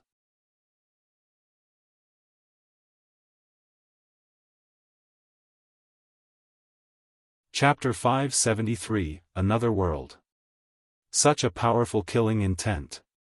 Xiaofang's 5 senses already felt greatly weakened. Whether it was his vision or intuition, it felt as if a layer of mist shrouded his entire body. He could not see clearly at all. However, compared to the demonkin army before him, what shocked Xiaofan more was the sound of the system notifications reaching his ears. System: Player has discovered the Dark Denver. System: All communications with the outside world will be temporarily severed. System: Player has been affected by the power of darkness. All attributes decreased by 30%. Line after line of system notifications rang out, leaving Xiaofan utterly speechless. He could still accept his communications being severed, but reducing his attributes by 30% as well? Wasn't this a little too harsh? Originally, the monsters here were of a higher level than him. Moreover, their numbers were also very frightening. Now that he was significantly weakened as well, the difficulty of collecting the Bible of Darkness was undoubtedly considerably higher. Looking at the group of level 40 black-skinned demonkins charging at him like a tidal wave, Xiaofan felt his scalp tingling. Currently, he was only level 32. Although the demonkins did not have a level suppression effect on him, with this many of them, even if he possessed large-scale destruction spells, they would not be enough to get him out of this predicament. Having no better option, he turned around and fled to a narrow pathway.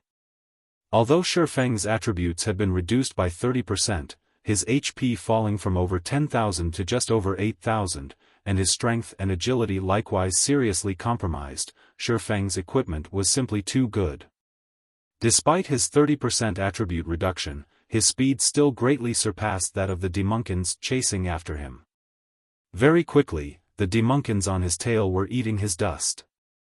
Seeing a horde of demonkins blocking the entrance to the narrow pathway he was heading for, Xiaofan immediately took out an intermediate frost grenade.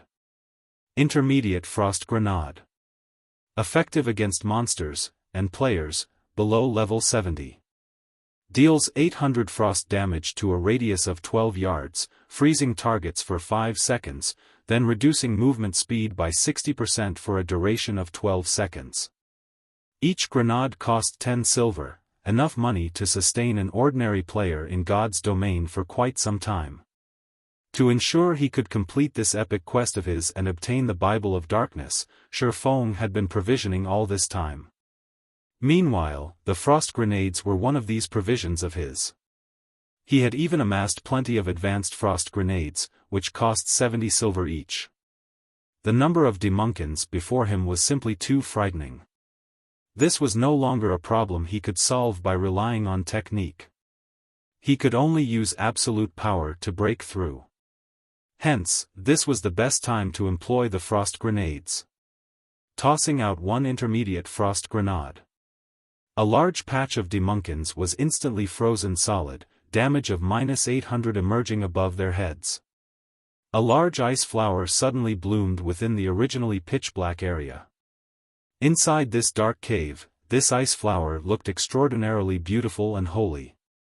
Another dozen or so intermediate frost grenades followed in rapid succession. Flowers of ice bloomed one after another, and in the blink of an eye, practically all the demonkins in Xiaofan's way were frozen. As for the few demonkins that remained unscathed, they were no threat to Xiaofan whatsoever. After a few evasive maneuvers, he was already past the demonkins' blockade. He then leaped into the narrow pathway. However, the instant Xiaofan set foot in the narrow pathway, he suddenly felt death looming over him. He hurriedly activated the aura of Earth's activatable skill, Absolute Defense, becoming immune to all damage for 5 seconds. This could be considered Xiaofan's most powerful life-saving skill. The instant the divine golden aura wrapped around Xiaofan's body, a clangor resounded throughout the cave. Countless black threads had struck at Xiaofan's body. These black threads were extremely thin. In the darkness of the cave, they were practically invisible to the naked eye. If Xiaofan's intuition had not warned him of imminent death, these countless black threads might have devoured him already. It's actually a trap. This dark den really isn't giving me any chances. Xiaofan felt his heart tremble momentarily when he turned back to glance at the tide of demonkins that had been chasing him just now. Any demonkin struck by the black threads immediately exploded into a cloud of black mist, becoming deader than dead. If he had been slower by even a heartbeat back then, he might very well have become one of those clouds of black mist right about now. With the black threads having passed him already, Xiaofan quickly continued running forward. At this moment, he had absolute defense activated. Nothing was capable of inflicting damage on him. In other words, he had no need to fear any traps right now. Naturally, he had to put absolute defense's duration to good use.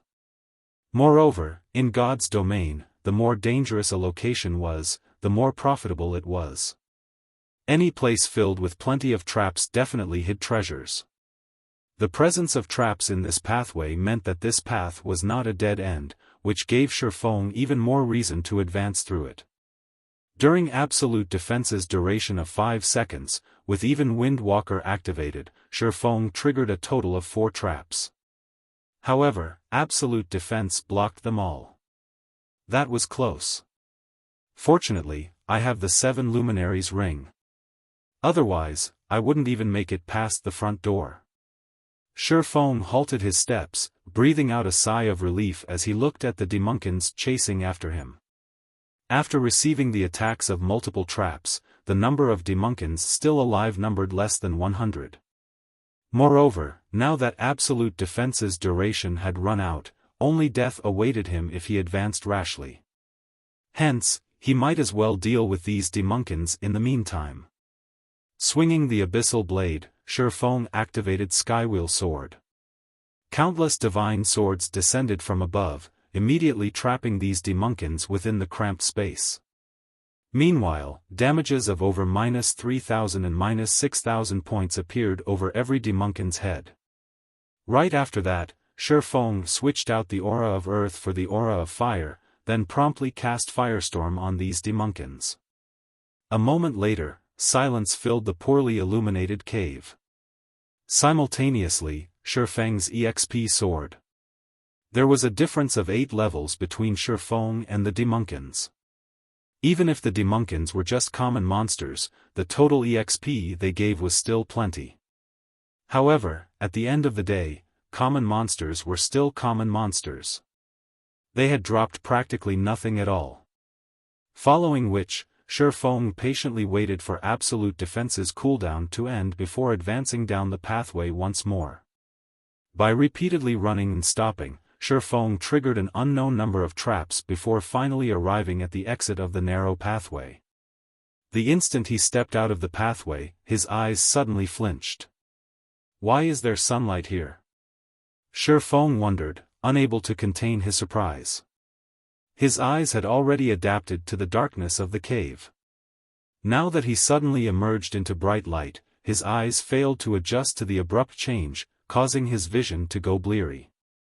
Only after Xiaofan had fully recovered did he begin surveying his surroundings.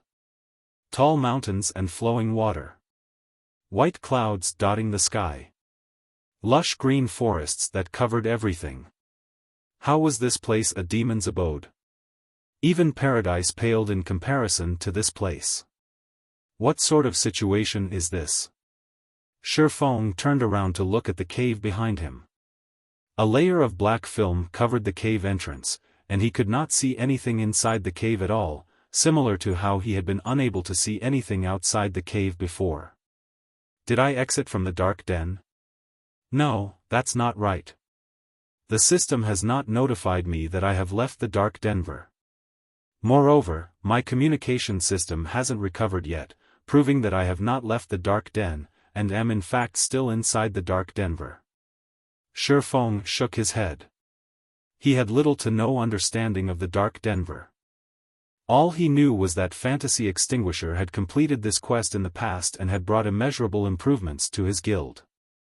Fantasy Extinguisher had never mentioned anything about the dark den itself to outsiders, so Xiaofan naturally remained ignorant. Just as Xiaofan was sitting quietly by the cliff outside the cave, the sound of an explosion came from below the cliff. This should be an elementalist's flame spell, Flame Dragon's Roar, right?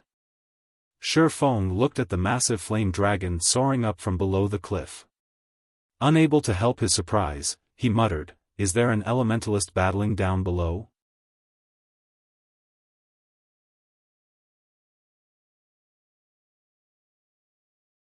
Chapter 574, Curse.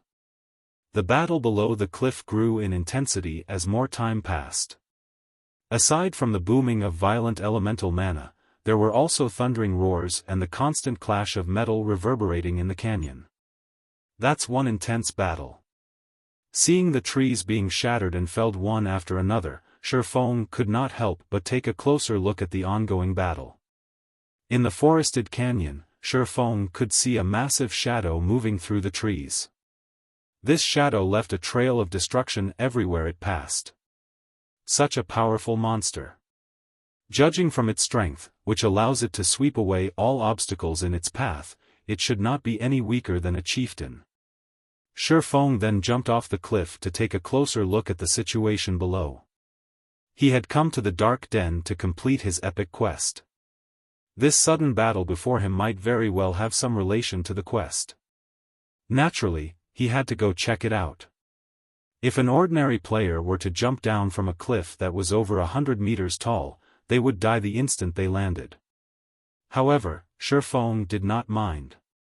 When he was about 20 meters above the ground, he activated gravity liberation, his body suddenly becoming as light as a feather.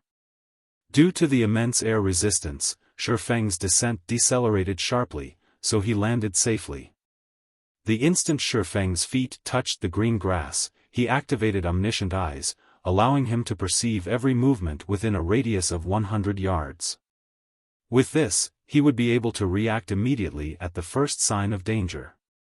This was a habit he had picked up from his many years of adventuring. When dealing with the unknown, caution had the top priority. Moreover, he was currently in the dark den, a nest of demons. He needed to be even more cautious. Meanwhile, the battle happening a distance away continued to intensify, so much so that even the ground was shaking right now. When Xiaofan arrived at the battlefield, he discovered a giant black serpent over 50 meters in length swinging its tail around.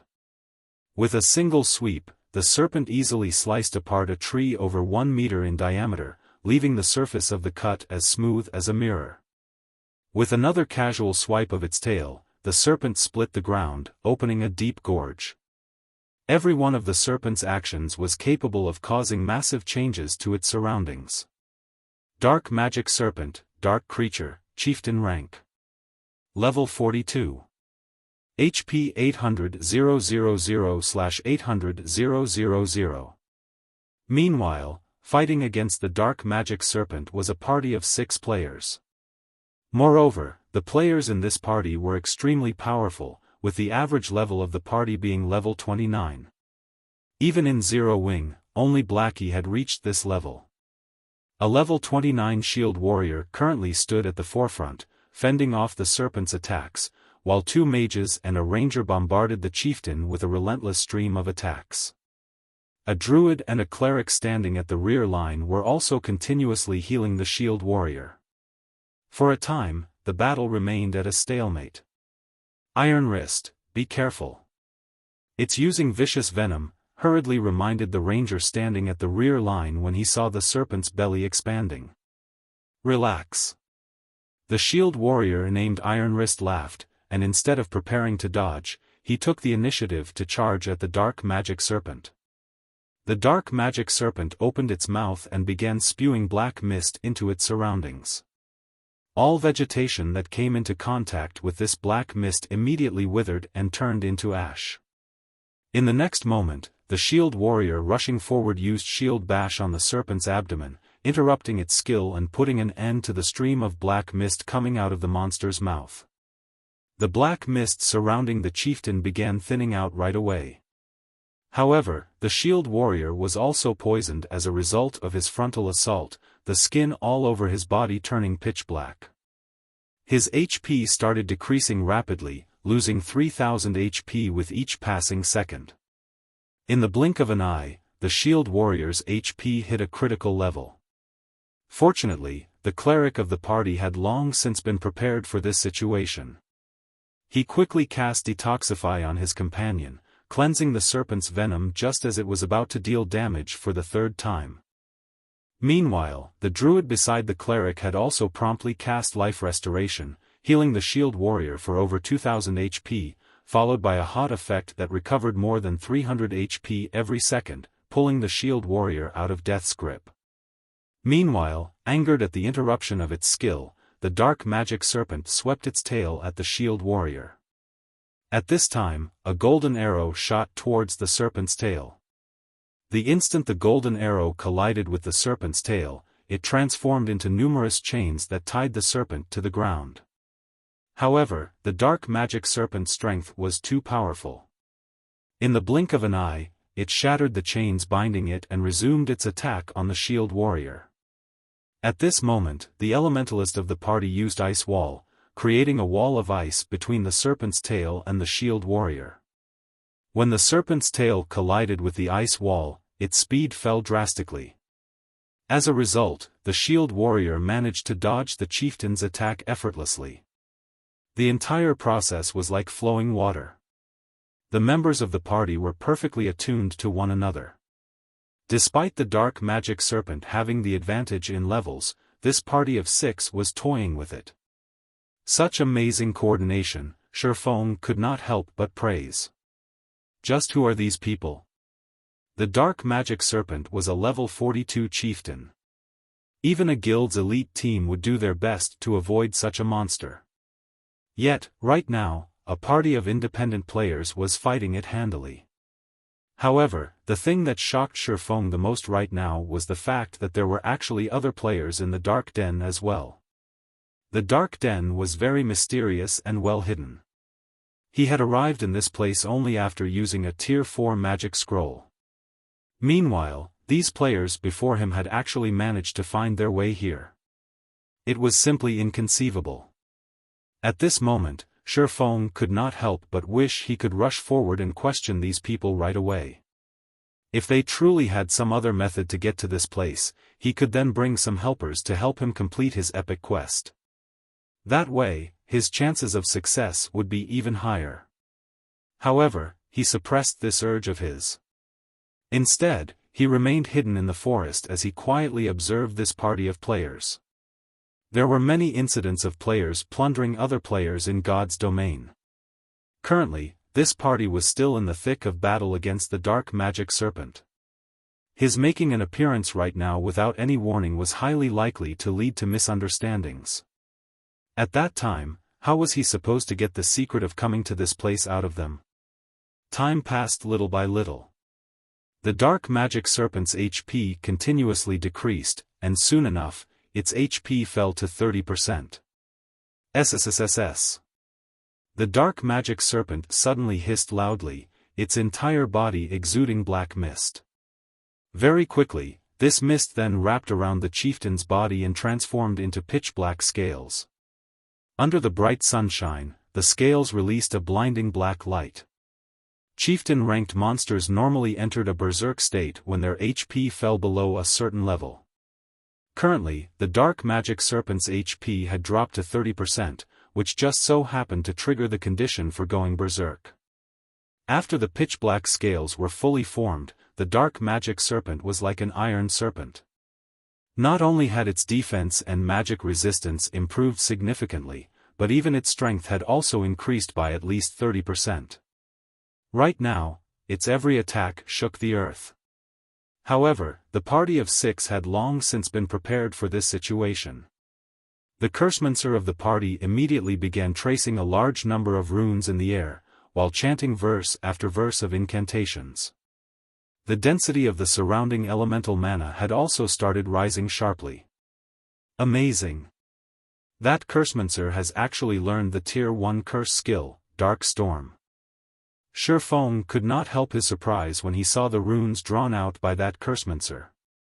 It's no wonder they dare to challenge a level 42 chieftain. In God's domain, physical taboo skills and magical curses were both skills that allowed players to combat enemies of a higher tier. However, curses were much harder to learn compared to taboo skills, since curses were much more powerful. The instant the cursemancer was done chanting the final verse of his incantation, the space surrounding the battlefield suddenly went silent as countless black blades of wind appeared surrounding the dark magic serpent. These wind blades easily pierced through the sturdy scales of the dark magic serpent. A continuous stream of black wind blades assaulted the chieftain for 3 full seconds. The dark magic serpent lost over 8,000 HP every second, losing over 20,000 HP after 3 seconds passed. Moreover, aside from these damages, the scales covering the chieftain's body had also disappeared completely, returning it to its original form. Okay, let's finish it off. The shield warrior, Iron Wrist, immediately sent a slash at the serpent. However, before this party could celebrate, a loud hiss suddenly came from the woods. SSS. At this moment, another dark magic serpent emerged from the dense forest.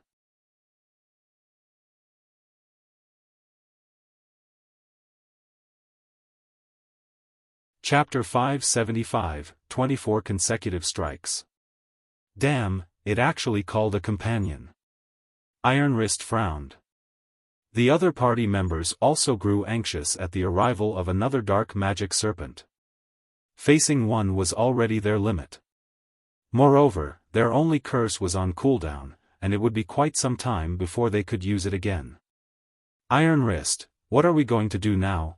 The cleric at the rear line asked hurriedly. Iron Wrist looked at the dark magic serpent that they had injured heavily, before turning to look at the newly arrived chieftain that was rapidly slithering towards them. Gritting his teeth, he said, "Let's retreat." Although the heavily injured dark magic serpent only had 30% of its HP remaining, they would still need quite some time to kill it. Meanwhile, the dark magic serpent was unlike other chieftains. It was a chieftain that possessed a potent venom. When fighting against a dark magic serpent, if one failed to interrupt the chieftain's vicious venom skill in time, even a team of 100 players would die. If their party was fighting just one of these serpents, they could still manage to interrupt its skill. However, going up against two at the same time was impossible since their party did not have a second person capable of interrupting the other dark magic serpent's vicious venom. As long as the venomous mist of the skill spreads, only death awaited them. Hence, their only option right now was to retreat. When the others heard Iron Wrist's command, they immediately withdrew without hesitation. Unfortunately, although Iron Wrist and the others had made the correct decision in this situation, the heavily injured dark magic serpent had no intentions of letting them go. Widening its mouth, it shot jets of venom at Iron Wrist and his team. A short moment later, the other dark magic serpent caught up with the party, circled around to their rear, and used its tail swipe skill at the party's cleric and druid. Damn! Iron Wrist's complexion sank. Although he wanted to go save the two healers, the distance to them prevented him from doing so. Moreover, the dark magic serpent in front of him was also bombarding him with venom attacks. Not to mention saving others, he was having a tough time just trying to avoid being hit himself. "Leave us," the cleric named Off Fire shouted. He could not help squeezing his eyes shut when he saw the serpent's tail swiping at him. Against a level 42 chieftain like the dark magic serpent, even their party's shield warrior, Iron Wrist, could only survive 2 direct hits. As for cloth armor classes like them, the chieftain would need only 1 hit to end their lives. Boom! The earth shattered. Huh! Why am I still alive? Despite waiting for a long time, Off Fire did not feel any pain from the impact of the serpent's tail. He then cracked open his eyes, taking a peek at the dark magic serpent. Immediately, a dumbfounded expression appeared on his face. How is this possible? At this moment, whether it was Off Fire or his fellow party members, all of them had their mouths hanging wide open. Standing before Off Fire right now was a person. Meanwhile, this person had actually blocked the dark magic serpent's attack using just one hand without so much as taking half a step back. Only, due to the immense force contained within the serpent's tail, the ground beneath this person's feet had shattered. A player had actually managed to overwhelm a level 42 chieftain. This scene was as if someone had stopped a moving truck using a single hand. How could it not be shocking? However, what the party of 6 did not know was that the reason Xiaofan was able to block a level 42 chieftain's attack with just a single hand was entirely due to his activation of Heavenly Dragon's power, which doubled his strength. Otherwise, even Xiaofan, with his exaggerated attributes, would not be able to receive the dark magic serpent's attack safely. You guys deal with the injured dark magic serpent. Leave this one to me, Xiaofan said directly. In response, Off Fire and the others absent-mindedly nodded their heads. It was as if Xiaofan was currently their party's leader. After saying so, Xiaofan immediately jumped up to the space above the serpent's head. Raising the abyssal blade, he activated Thunder Flame Explosion. The power of lightning wrapped around the abyssal blade as the magic weapon landed on the dark magic serpent's head. Boom! Lightning and flames instantly washed over the dark magic serpent.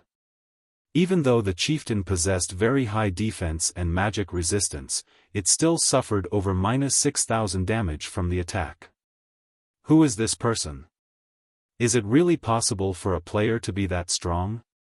Off Fire's jaw fell when he saw the damage Xiaofan had dealt. Their party could be considered a top-tier party already. Yet, the highest damage their party could deal a dark magic serpent in a single instance was just slightly over -1000. Meanwhile, Xiaofan had managed to deal over -6000 damage in just a single attack. His damage output alone was already more than double that of their entire party. The dark magic serpent constantly let out anguished cries as it was bathed in the power of lightning and fire. It glared at Xiaofan with its chilling eyes. However, although it wished to devour Xiaofan, it was powerless to do so. Other than dealing massive amounts of damage, the Tier 1 Thunder Flame explosion also had a fainted and speed reduction effect. Although the fainted effect was not particularly effective against the dark magic serpent, the speed reduction effect was highly effective. The serpent's movement speed and attack speed instantly fell to only 1/6 of its original, its movements becoming extremely sluggish. Only when Xiaofan had already landed back on the ground, did the dark magic serpent's jaw, that was capable of swallowing a small car whole, begin descending towards Xiaofan. Smiling, Xiaofan shifted his footwork slightly, easily dodging the dark magic serpent's attempt to devour him. Turning his body, he followed up with a slash to the chieftain's mouth. The instant he struck the serpent, it went flying, and its head smashed heavily into a tree. As the tree swayed wildly, damage of over -2000 points appeared above the serpent's head. Such a high defense. It's even higher than an ordinary lord's. Just what kind of monster is this? Xiaofan clicked his tongue slightly. He had activated not only dragon's power but also the aura of fire, which increased his damage by 40%. With his current equipment and attributes, his normal attacks should still be able to deal over -3000 damage, even if he was up against a level 40 lord. However, when it came to the dark magic serpent, his attack only dealt more than -2000 damage.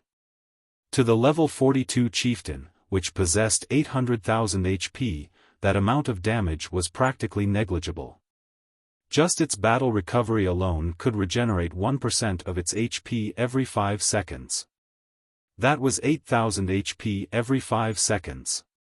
Should he encounter this dark magic serpent without dragon's power, he would most likely have no choice but to flee. On the other side, Iron Wrist and the others had begun luring the heavily injured dark magic serpent away from Xiaofan. If the two dark magic serpents used vicious venom simultaneously, even a 1,000-strong army would have to say their prayers. Seeing that Iron Wrist and the others had distanced themselves from him, Xiaofan now activated 9 Dragon Slash and Phantom Kill. At the same time, he had also had his doppelganger activate its ultimate move, Blade Liberation, increasing its strength and agility by 80%. With two of them attacking the chieftain together, the battle became much more efficient. Although the doppelganger's strength was not comparable to the original, it surpassed Xiaofan in terms of speed. Taking hold of the dark magic serpent's aggro, the doppelganger kited the chieftain effortlessly. Meanwhile, Xiaofan himself attacked the chieftain madly from behind. Chop! Thundering Flash! Earth Splitter! Finally, both original and doppelganger used Flame Burst simultaneously. Every single one of their attacks dealt over -10,000 damage and over -20,000 damage if their attacks triggered a critical hit. Out of the 24 consecutive hits, over half achieved a critical hit. In the blink of an eye, the dark magic serpent's remaining 50% HP zeroed out. The chieftain did not even get the chance to use Berserk.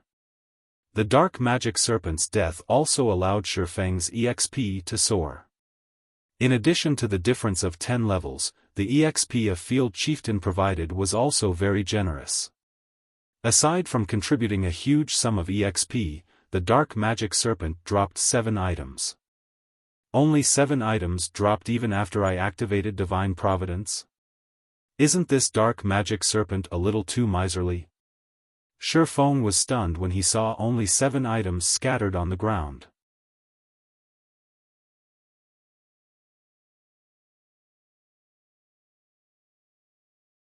Chapter 576, Maverick. In God's domain, a chieftain-ranked monster normally dropped around 4 or 5 items since a 20-man team could easily deal with a chieftain of the same level. As for lords, these monsters usually required 50-man or 100-man teams of the same level to defeat, and the number of items they usually dropped was above 10 pieces. At Dark Gold rank, Icarus's heart possessed 14 luck. Moreover, Divine Providence gave an additional 32 luck when activated.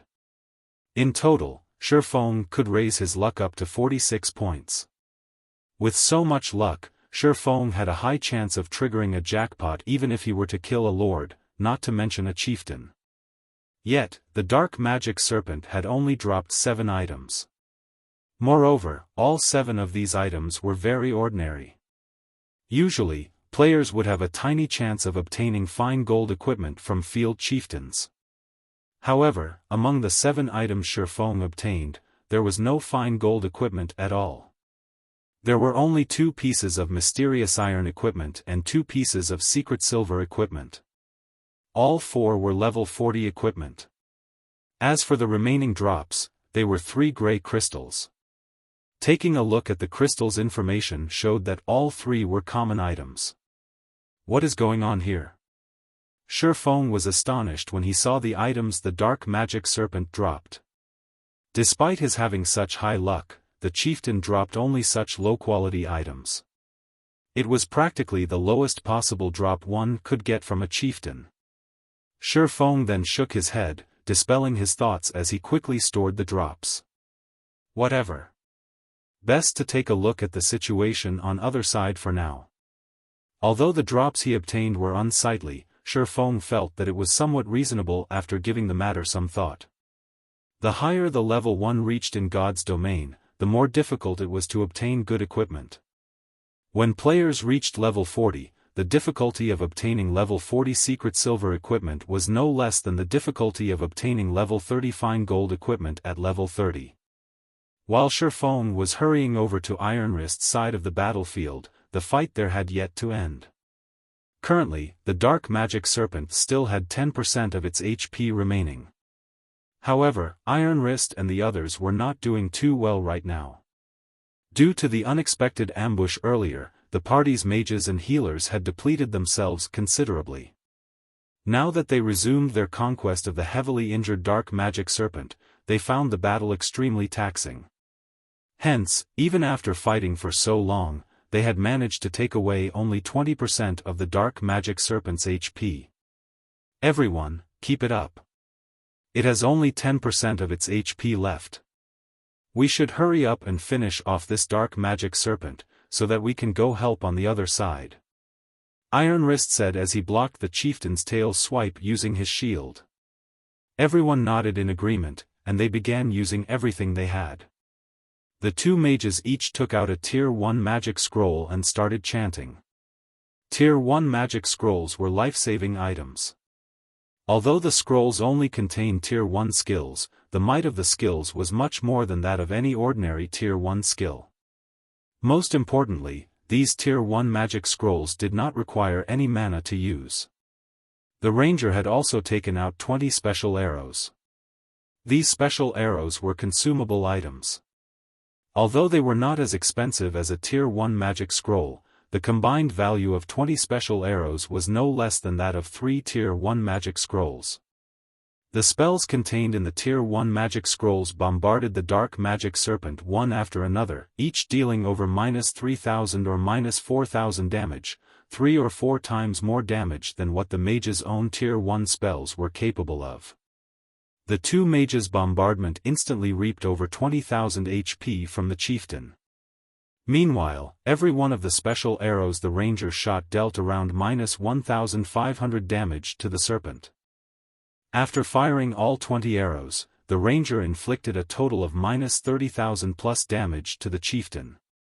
In the blink of an eye, the Dark Magic Serpent's HP fell to a critical level.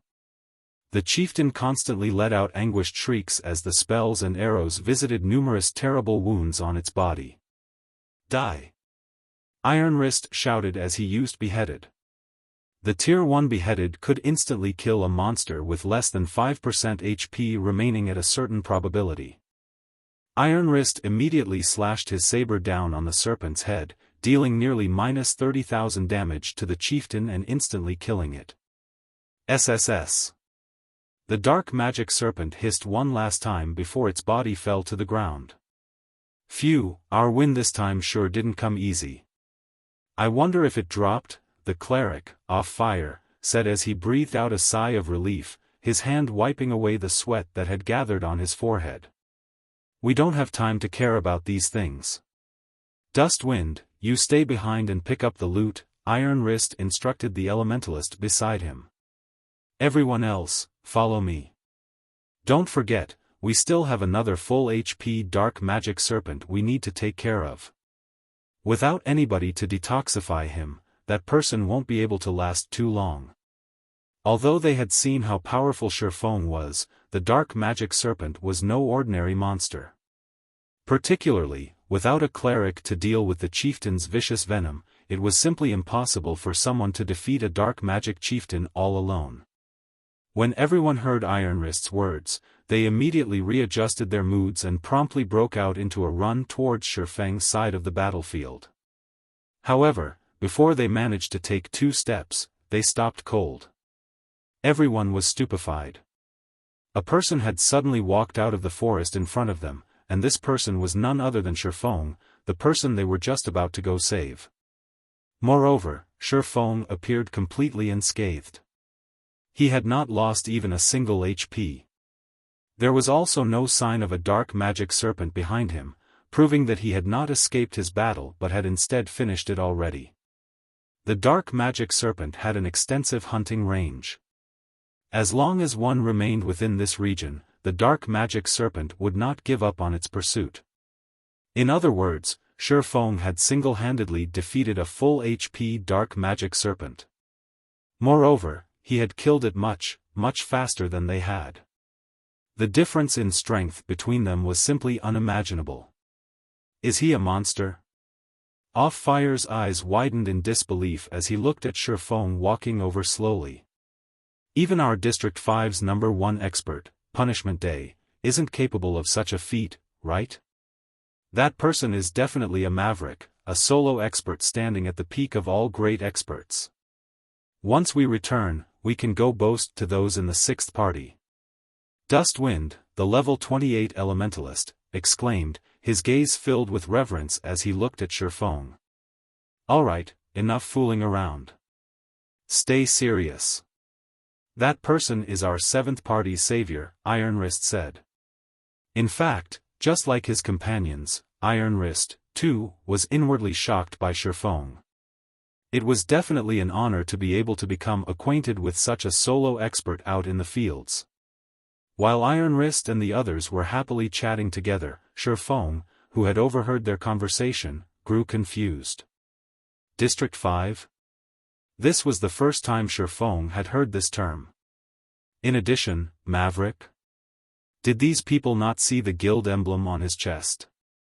Moreover, looking at the reverence in their eyes, it seemed that what they revered was not his strength, but more of the fact that he was a Maverick, instead. That's right, we're the 7th party of District 5, and I am the party leader of the 7th party, Iron Wrist. We are truly grateful for your help before, Sir Expert. Otherwise, our party would have truly been finished, Iron Wrist said gratefully. Hearing Iron Wrist's words, Xiaofan grew even more confused. May I ask if this place is the Dark Den? Xiaofan asked. Dark Den? I've never heard of such a place. Our party only operates in areas close to District 5. We've never ventured anywhere too far. I sincerely apologize for not being able to offer any help, Iron Wrist replied after giving Xiaofang's question some thought. However, the other parties in District 5 might know something about it. After all, the area our 7th party has explored is somewhat smaller than what the others have. Why don't you follow us back to District 5? I can help you ask around the other parties. Alright, I'll have to trouble you, then, Xiaofan agreed after thinking it over. Xiaofan could tell that Iron Wrist had not lied. However, the shield warrior's words left him thoroughly muddle-headed.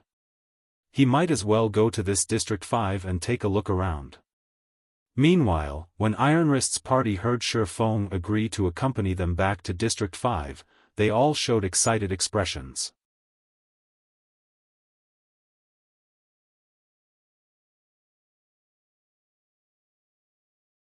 Chapter 577, Chapter of Darkness. While Xiaofan was patiently waiting for Iron Wrist's party to collect their loot, he suddenly discovered an astonishing matter. The loot of the dark magic serpent had exceeded his expectations entirely. The serpent Iron Wrist and his party killed had dropped only 3 items, with 2 of them being level 40 mysterious iron equipment. The third item was a piece of grey crystal. Aside from those, there was nothing else. Their loot was miles short of the 7 items he had gotten. It seems that the loot of the dark magic serpent really is terrible. When Xiaofan looked at the drops Iron Wrist's party obtained, he realized that his luck before hadn't been bad at all.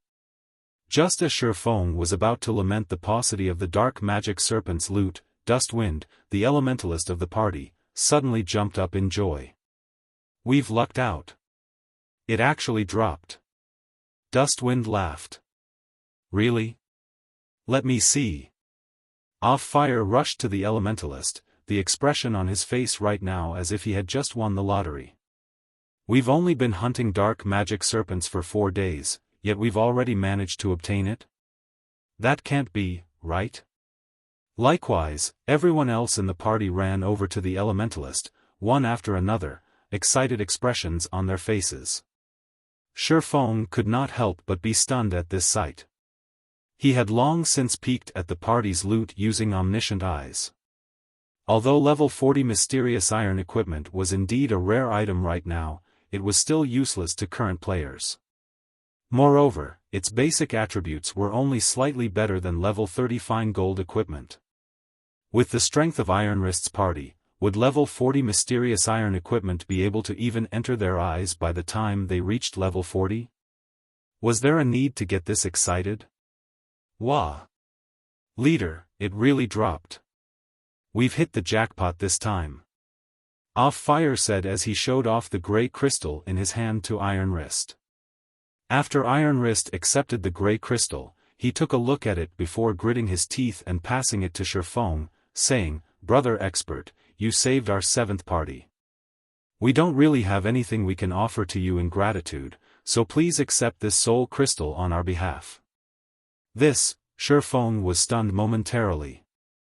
He then said, "Instead of giving me this item, I hope that Brother Iron Wrist can help me ask around on some matters.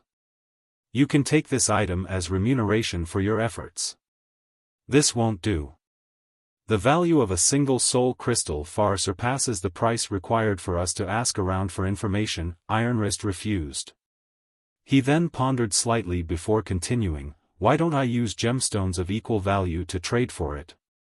Gemstones were not foreign to players of God's domain. One could say that they were one of the hard currencies of God's domain. They could be inlaid into equipment to improve said equipment's attributes. However, during the initial stages of God's domain, gemstones were extremely rare. Hence, the prices for these items were also very high. Currently, a single Tier 1 gemstone, which was capable of increasing a single attribute by 3 points, cost around 10 silver.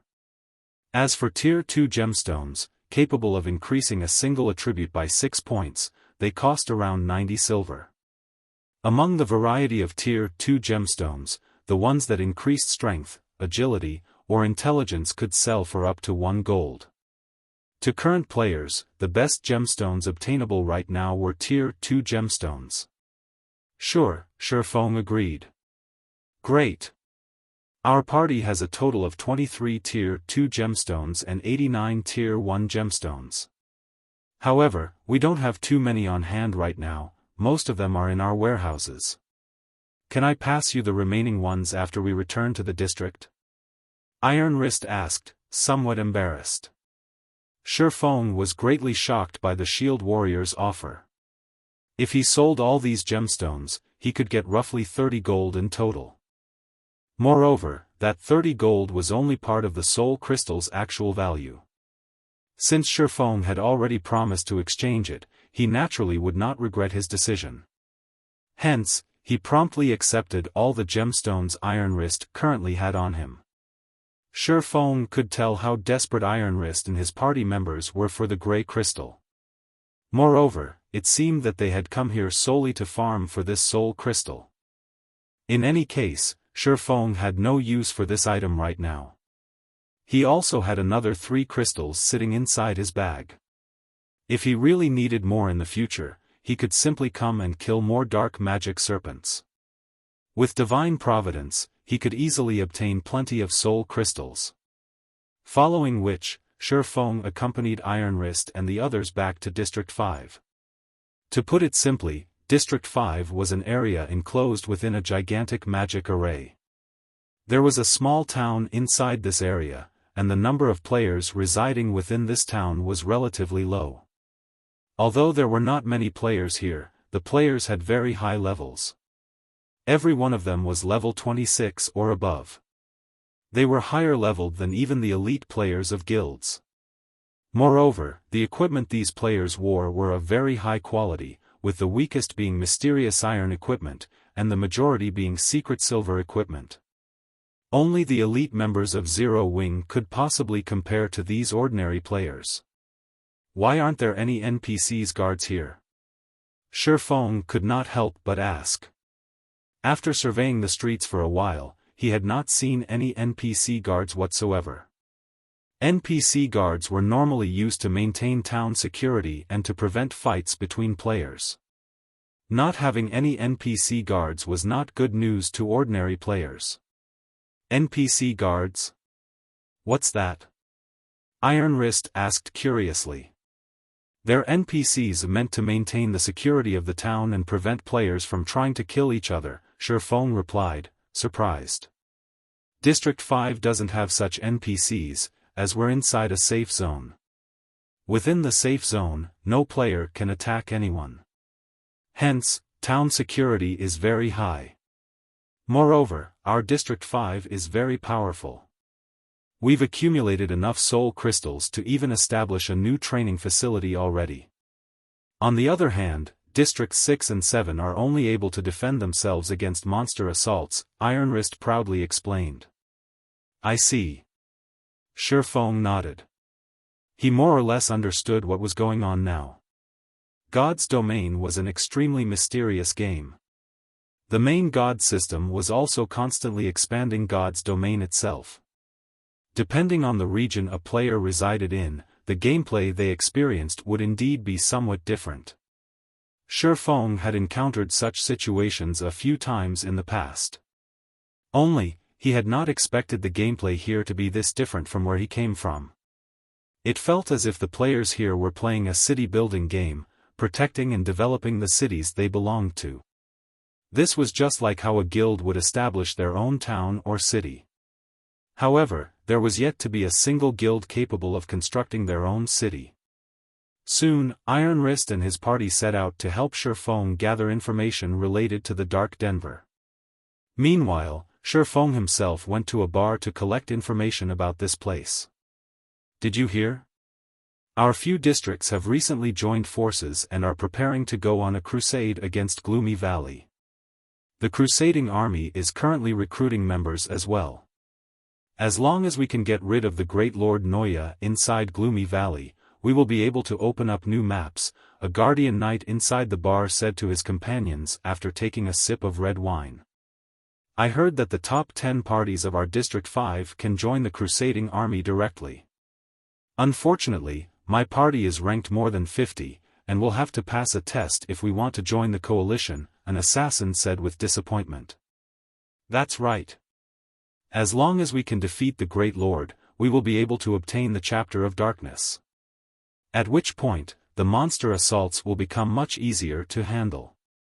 For a time, everyone inside the bar discussed matters related to Gloomy Valley, Chapter of Darkness. Xiaofan suddenly thought about the Bible of Darkness when he heard about the Chapter of Darkness. Is there some sort of connection between the two?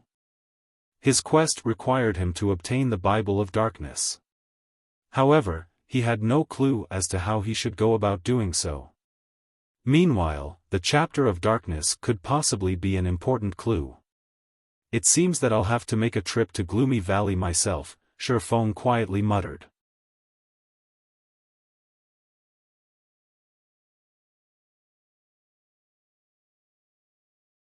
Chapter 578, District 5.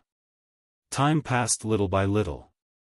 Before he knew it, Xiaofan had spent over an hour inside the bar already. Although he had not done anything in particular, he had gained an enormous harvest.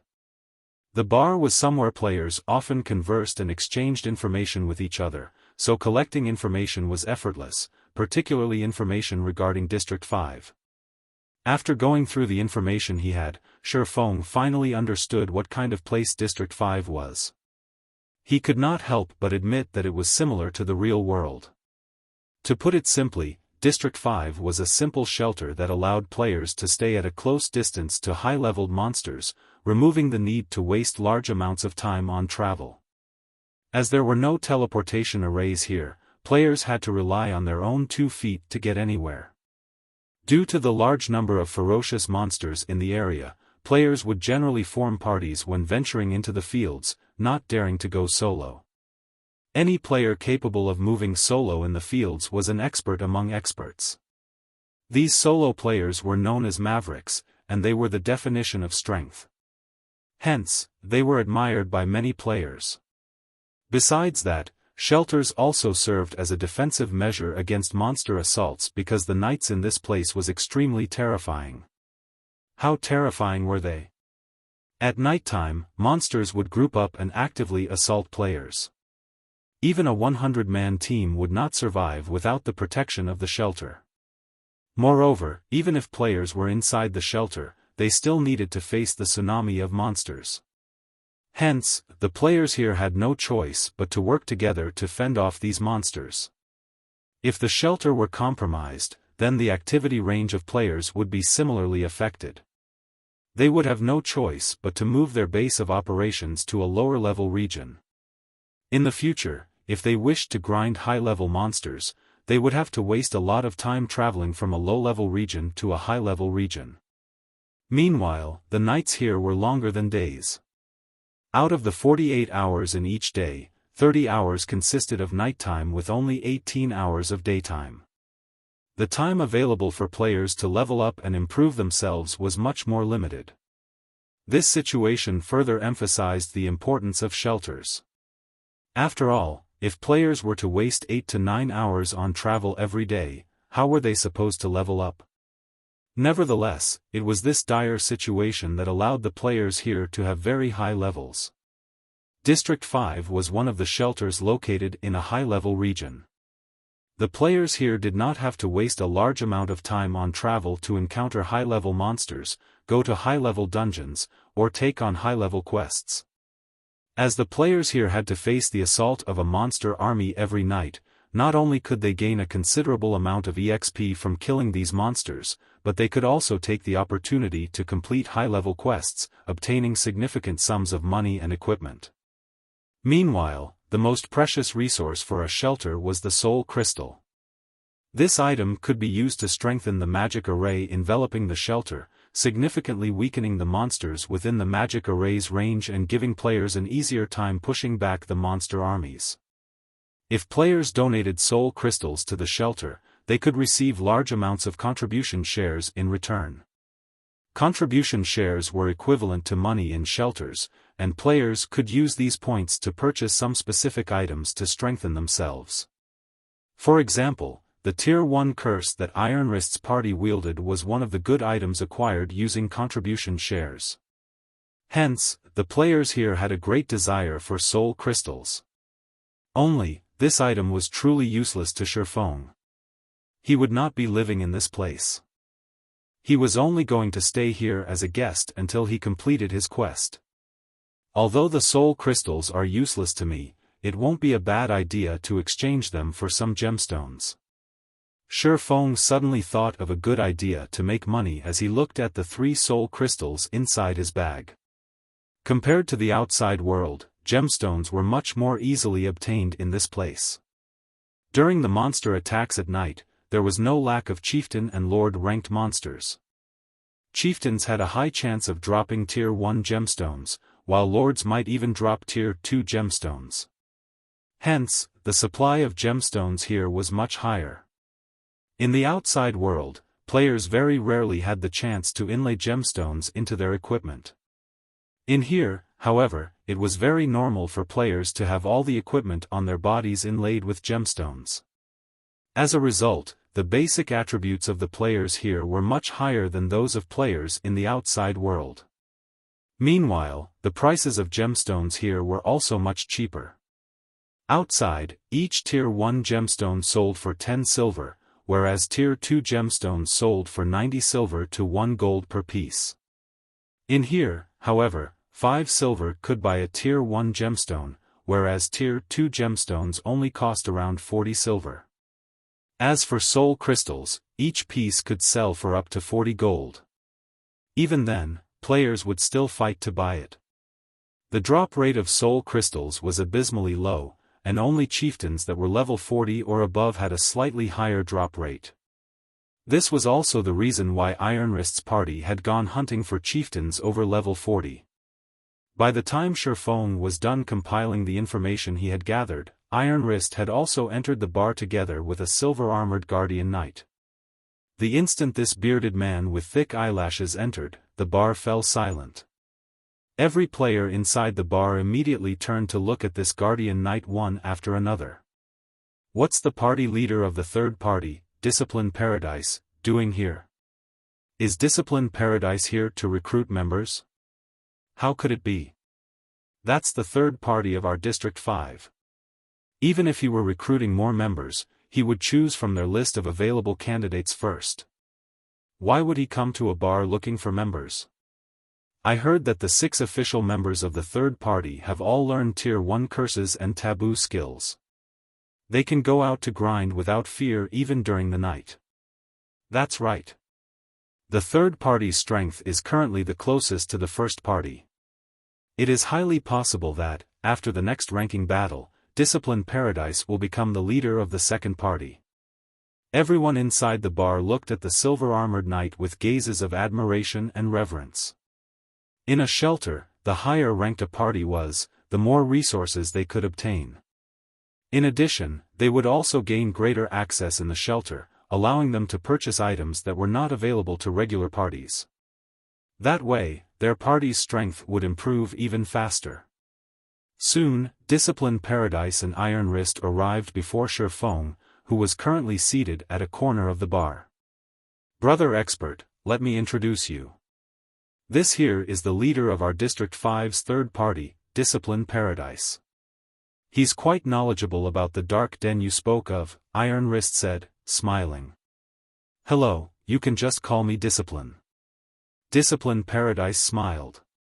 Although Discipline Paradise was one of the powerhouses of District 5, he did not display any form of arrogance. On the contrary, he was a very kind and straightforward man. When the surrounding players saw Discipline Paradise, the leader of the third party, and Iron Wrist, the leader of the seventh party, actively greeting a swordsman that none of them had ever seen before, every one of them was stupefied. Who is that person? Why haven't I seen him before? Is he one of the top 10 party leaders of some other district? I don't think he's just limited to being in the top 10, right? Didn't you hear Iron Wrist calling that person an expert? That person might even be one of the top 3 party leaders of some other district. Otherwise, why would Discipline Paradise personally come over to meet him? Everyone began guessing at Xiaofang's identity one after another. However, Discipline Paradise's next words instantly shocked everyone inside the bar. Brother Yifeng, would you be willing to join our District 5's Crusading army?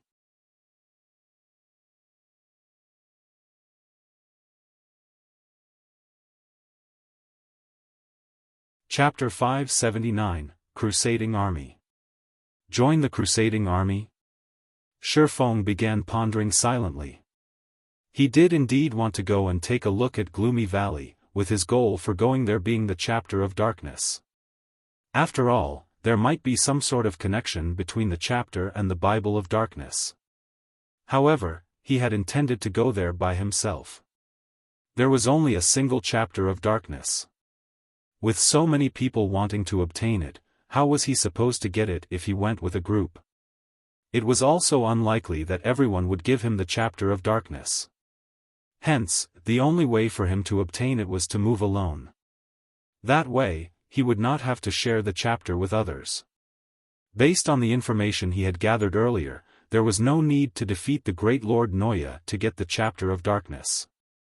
The Great Lord was simply guarding the chapter of darkness. Hence, Xiaofan could just steal the chapter. There was no real need for him to conquer the Great Lord. The difficulty of obtaining the chapter of darkness this way was undeniably much lower. Moreover, he had already succeeded in carrying out similar feats in the past. Previously, he had stolen an imperial heirloom from the Anubis's gatekeeper, a Great Lord-ranked monster. Afterward, he had also snatched the God Crystal from a Tier 4 mythic creature, the Orc King Trezek. The first theft was difficult, but the subsequent one was easy. Currently, he had much more confidence in stealing an item from a Great Lord. That's right, join the Crusading army. To be precise, I am asking you to join our third party, Discipline Paradise said, his eyes filled with sincerity. Hearing Discipline Paradise's words, all the players inside the bar could not help but turn to look at Xiaofan, envious expressions appearing on their faces. The crusade this time was not something just anyone could participate in. As it was a crusade against Gloomy Valley, the number of players they could bring was limited. Naturally, they would only allow elites to participate in it. That way would increase the chances of success considerably. Meanwhile, in District 5, only the top 10 ranking parties received direct admission into the Crusading army. Everyone else had to go through a test, and only the best could join the crusade. There were many players in District 5. Meanwhile, only a total of 100 slots were allotted to District 5 for the crusade. Among them, 60 were already assigned to the top 10 parties, so everyone else would have to fight for the remaining 40 slots. One could just imagine how intense the competition would be. Now, Xiaofan could join the third party directly and participate in the crusade without having to compete over those 40 slots. This was practically a gift from the heavens. As long as the crusade succeeded, the 100 players participating in it would receive a bountiful harvest, particularly in terms of contribution shares for the shelter. How could this situation not make others envious? Discipline, how can you be so underhanded? Iron Wrist suddenly called out. Even if Brother Yifeng is going to join the Crusading army, he should be joining my 7th party, not your 3rd party. I only invited you over to discuss matters relating to the Dark Den. When Iron Wrist had gone looking for Discipline Paradise earlier, he had told the Guardian Knight everything about his encounter with Xiaofan. However, he had not expected Discipline Paradise to actually play such a card. No matter how one looked at it, Xiaofan was a maverick with frightening strength. Although the Crusading army this time had gathered the power of multiple districts, after the crusade succeeded, the number of contribution shares awarded would be based on each party's performance in the crusade. In other words, the party that was the most helpful during the raid of the Great Lord Noya would receive the most contribution shares once the Great Lord was defeated. Most importantly, the party that received the highest contribution shares had priority in choosing from the loot. If Iron Wrist could get a maverick like Xiaofan to join the 7th party, his party's strength would no doubt soar. At that time, the number of contribution shares they could obtain was self-evident. Hence, he was doing everything he could to befriend Xiaofan. This is not a first-come, first-served thing. Moreover, regarding this matter, I won't back off even if you're my friend, Discipline Paradise said in a righteous tone.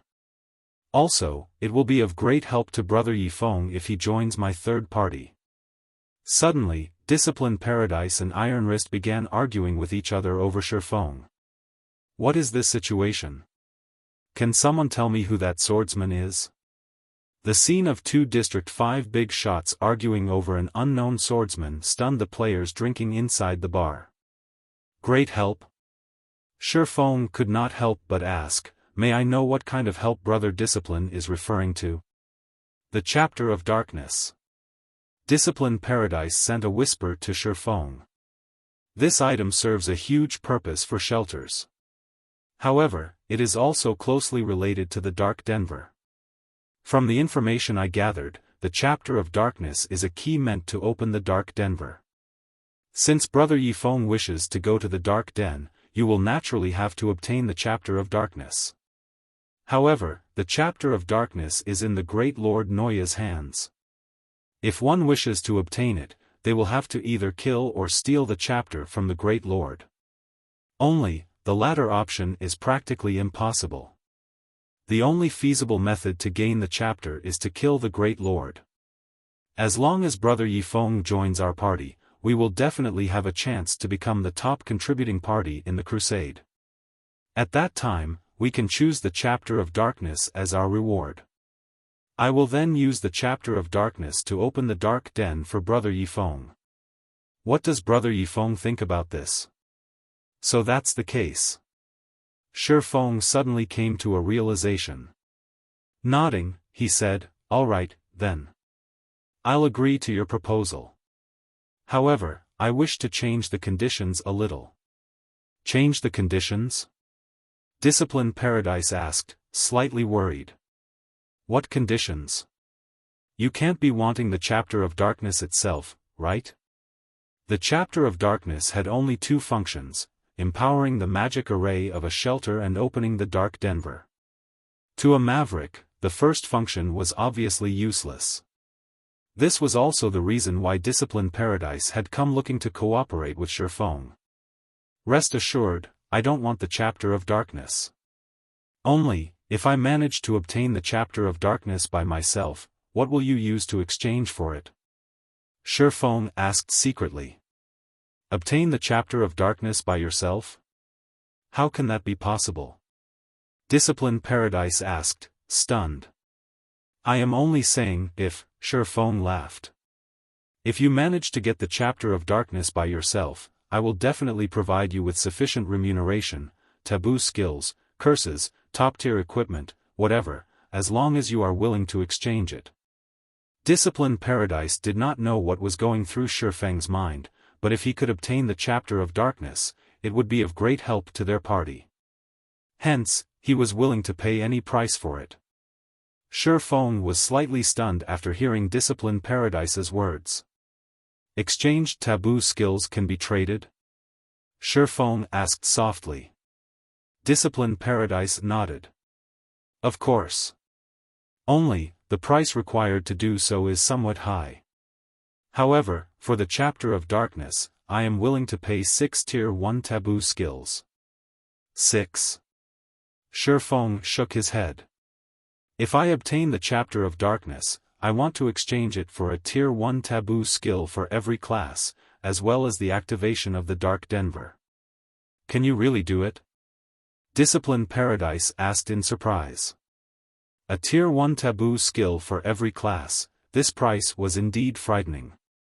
Even for Discipline Paradise, this was a very steep price.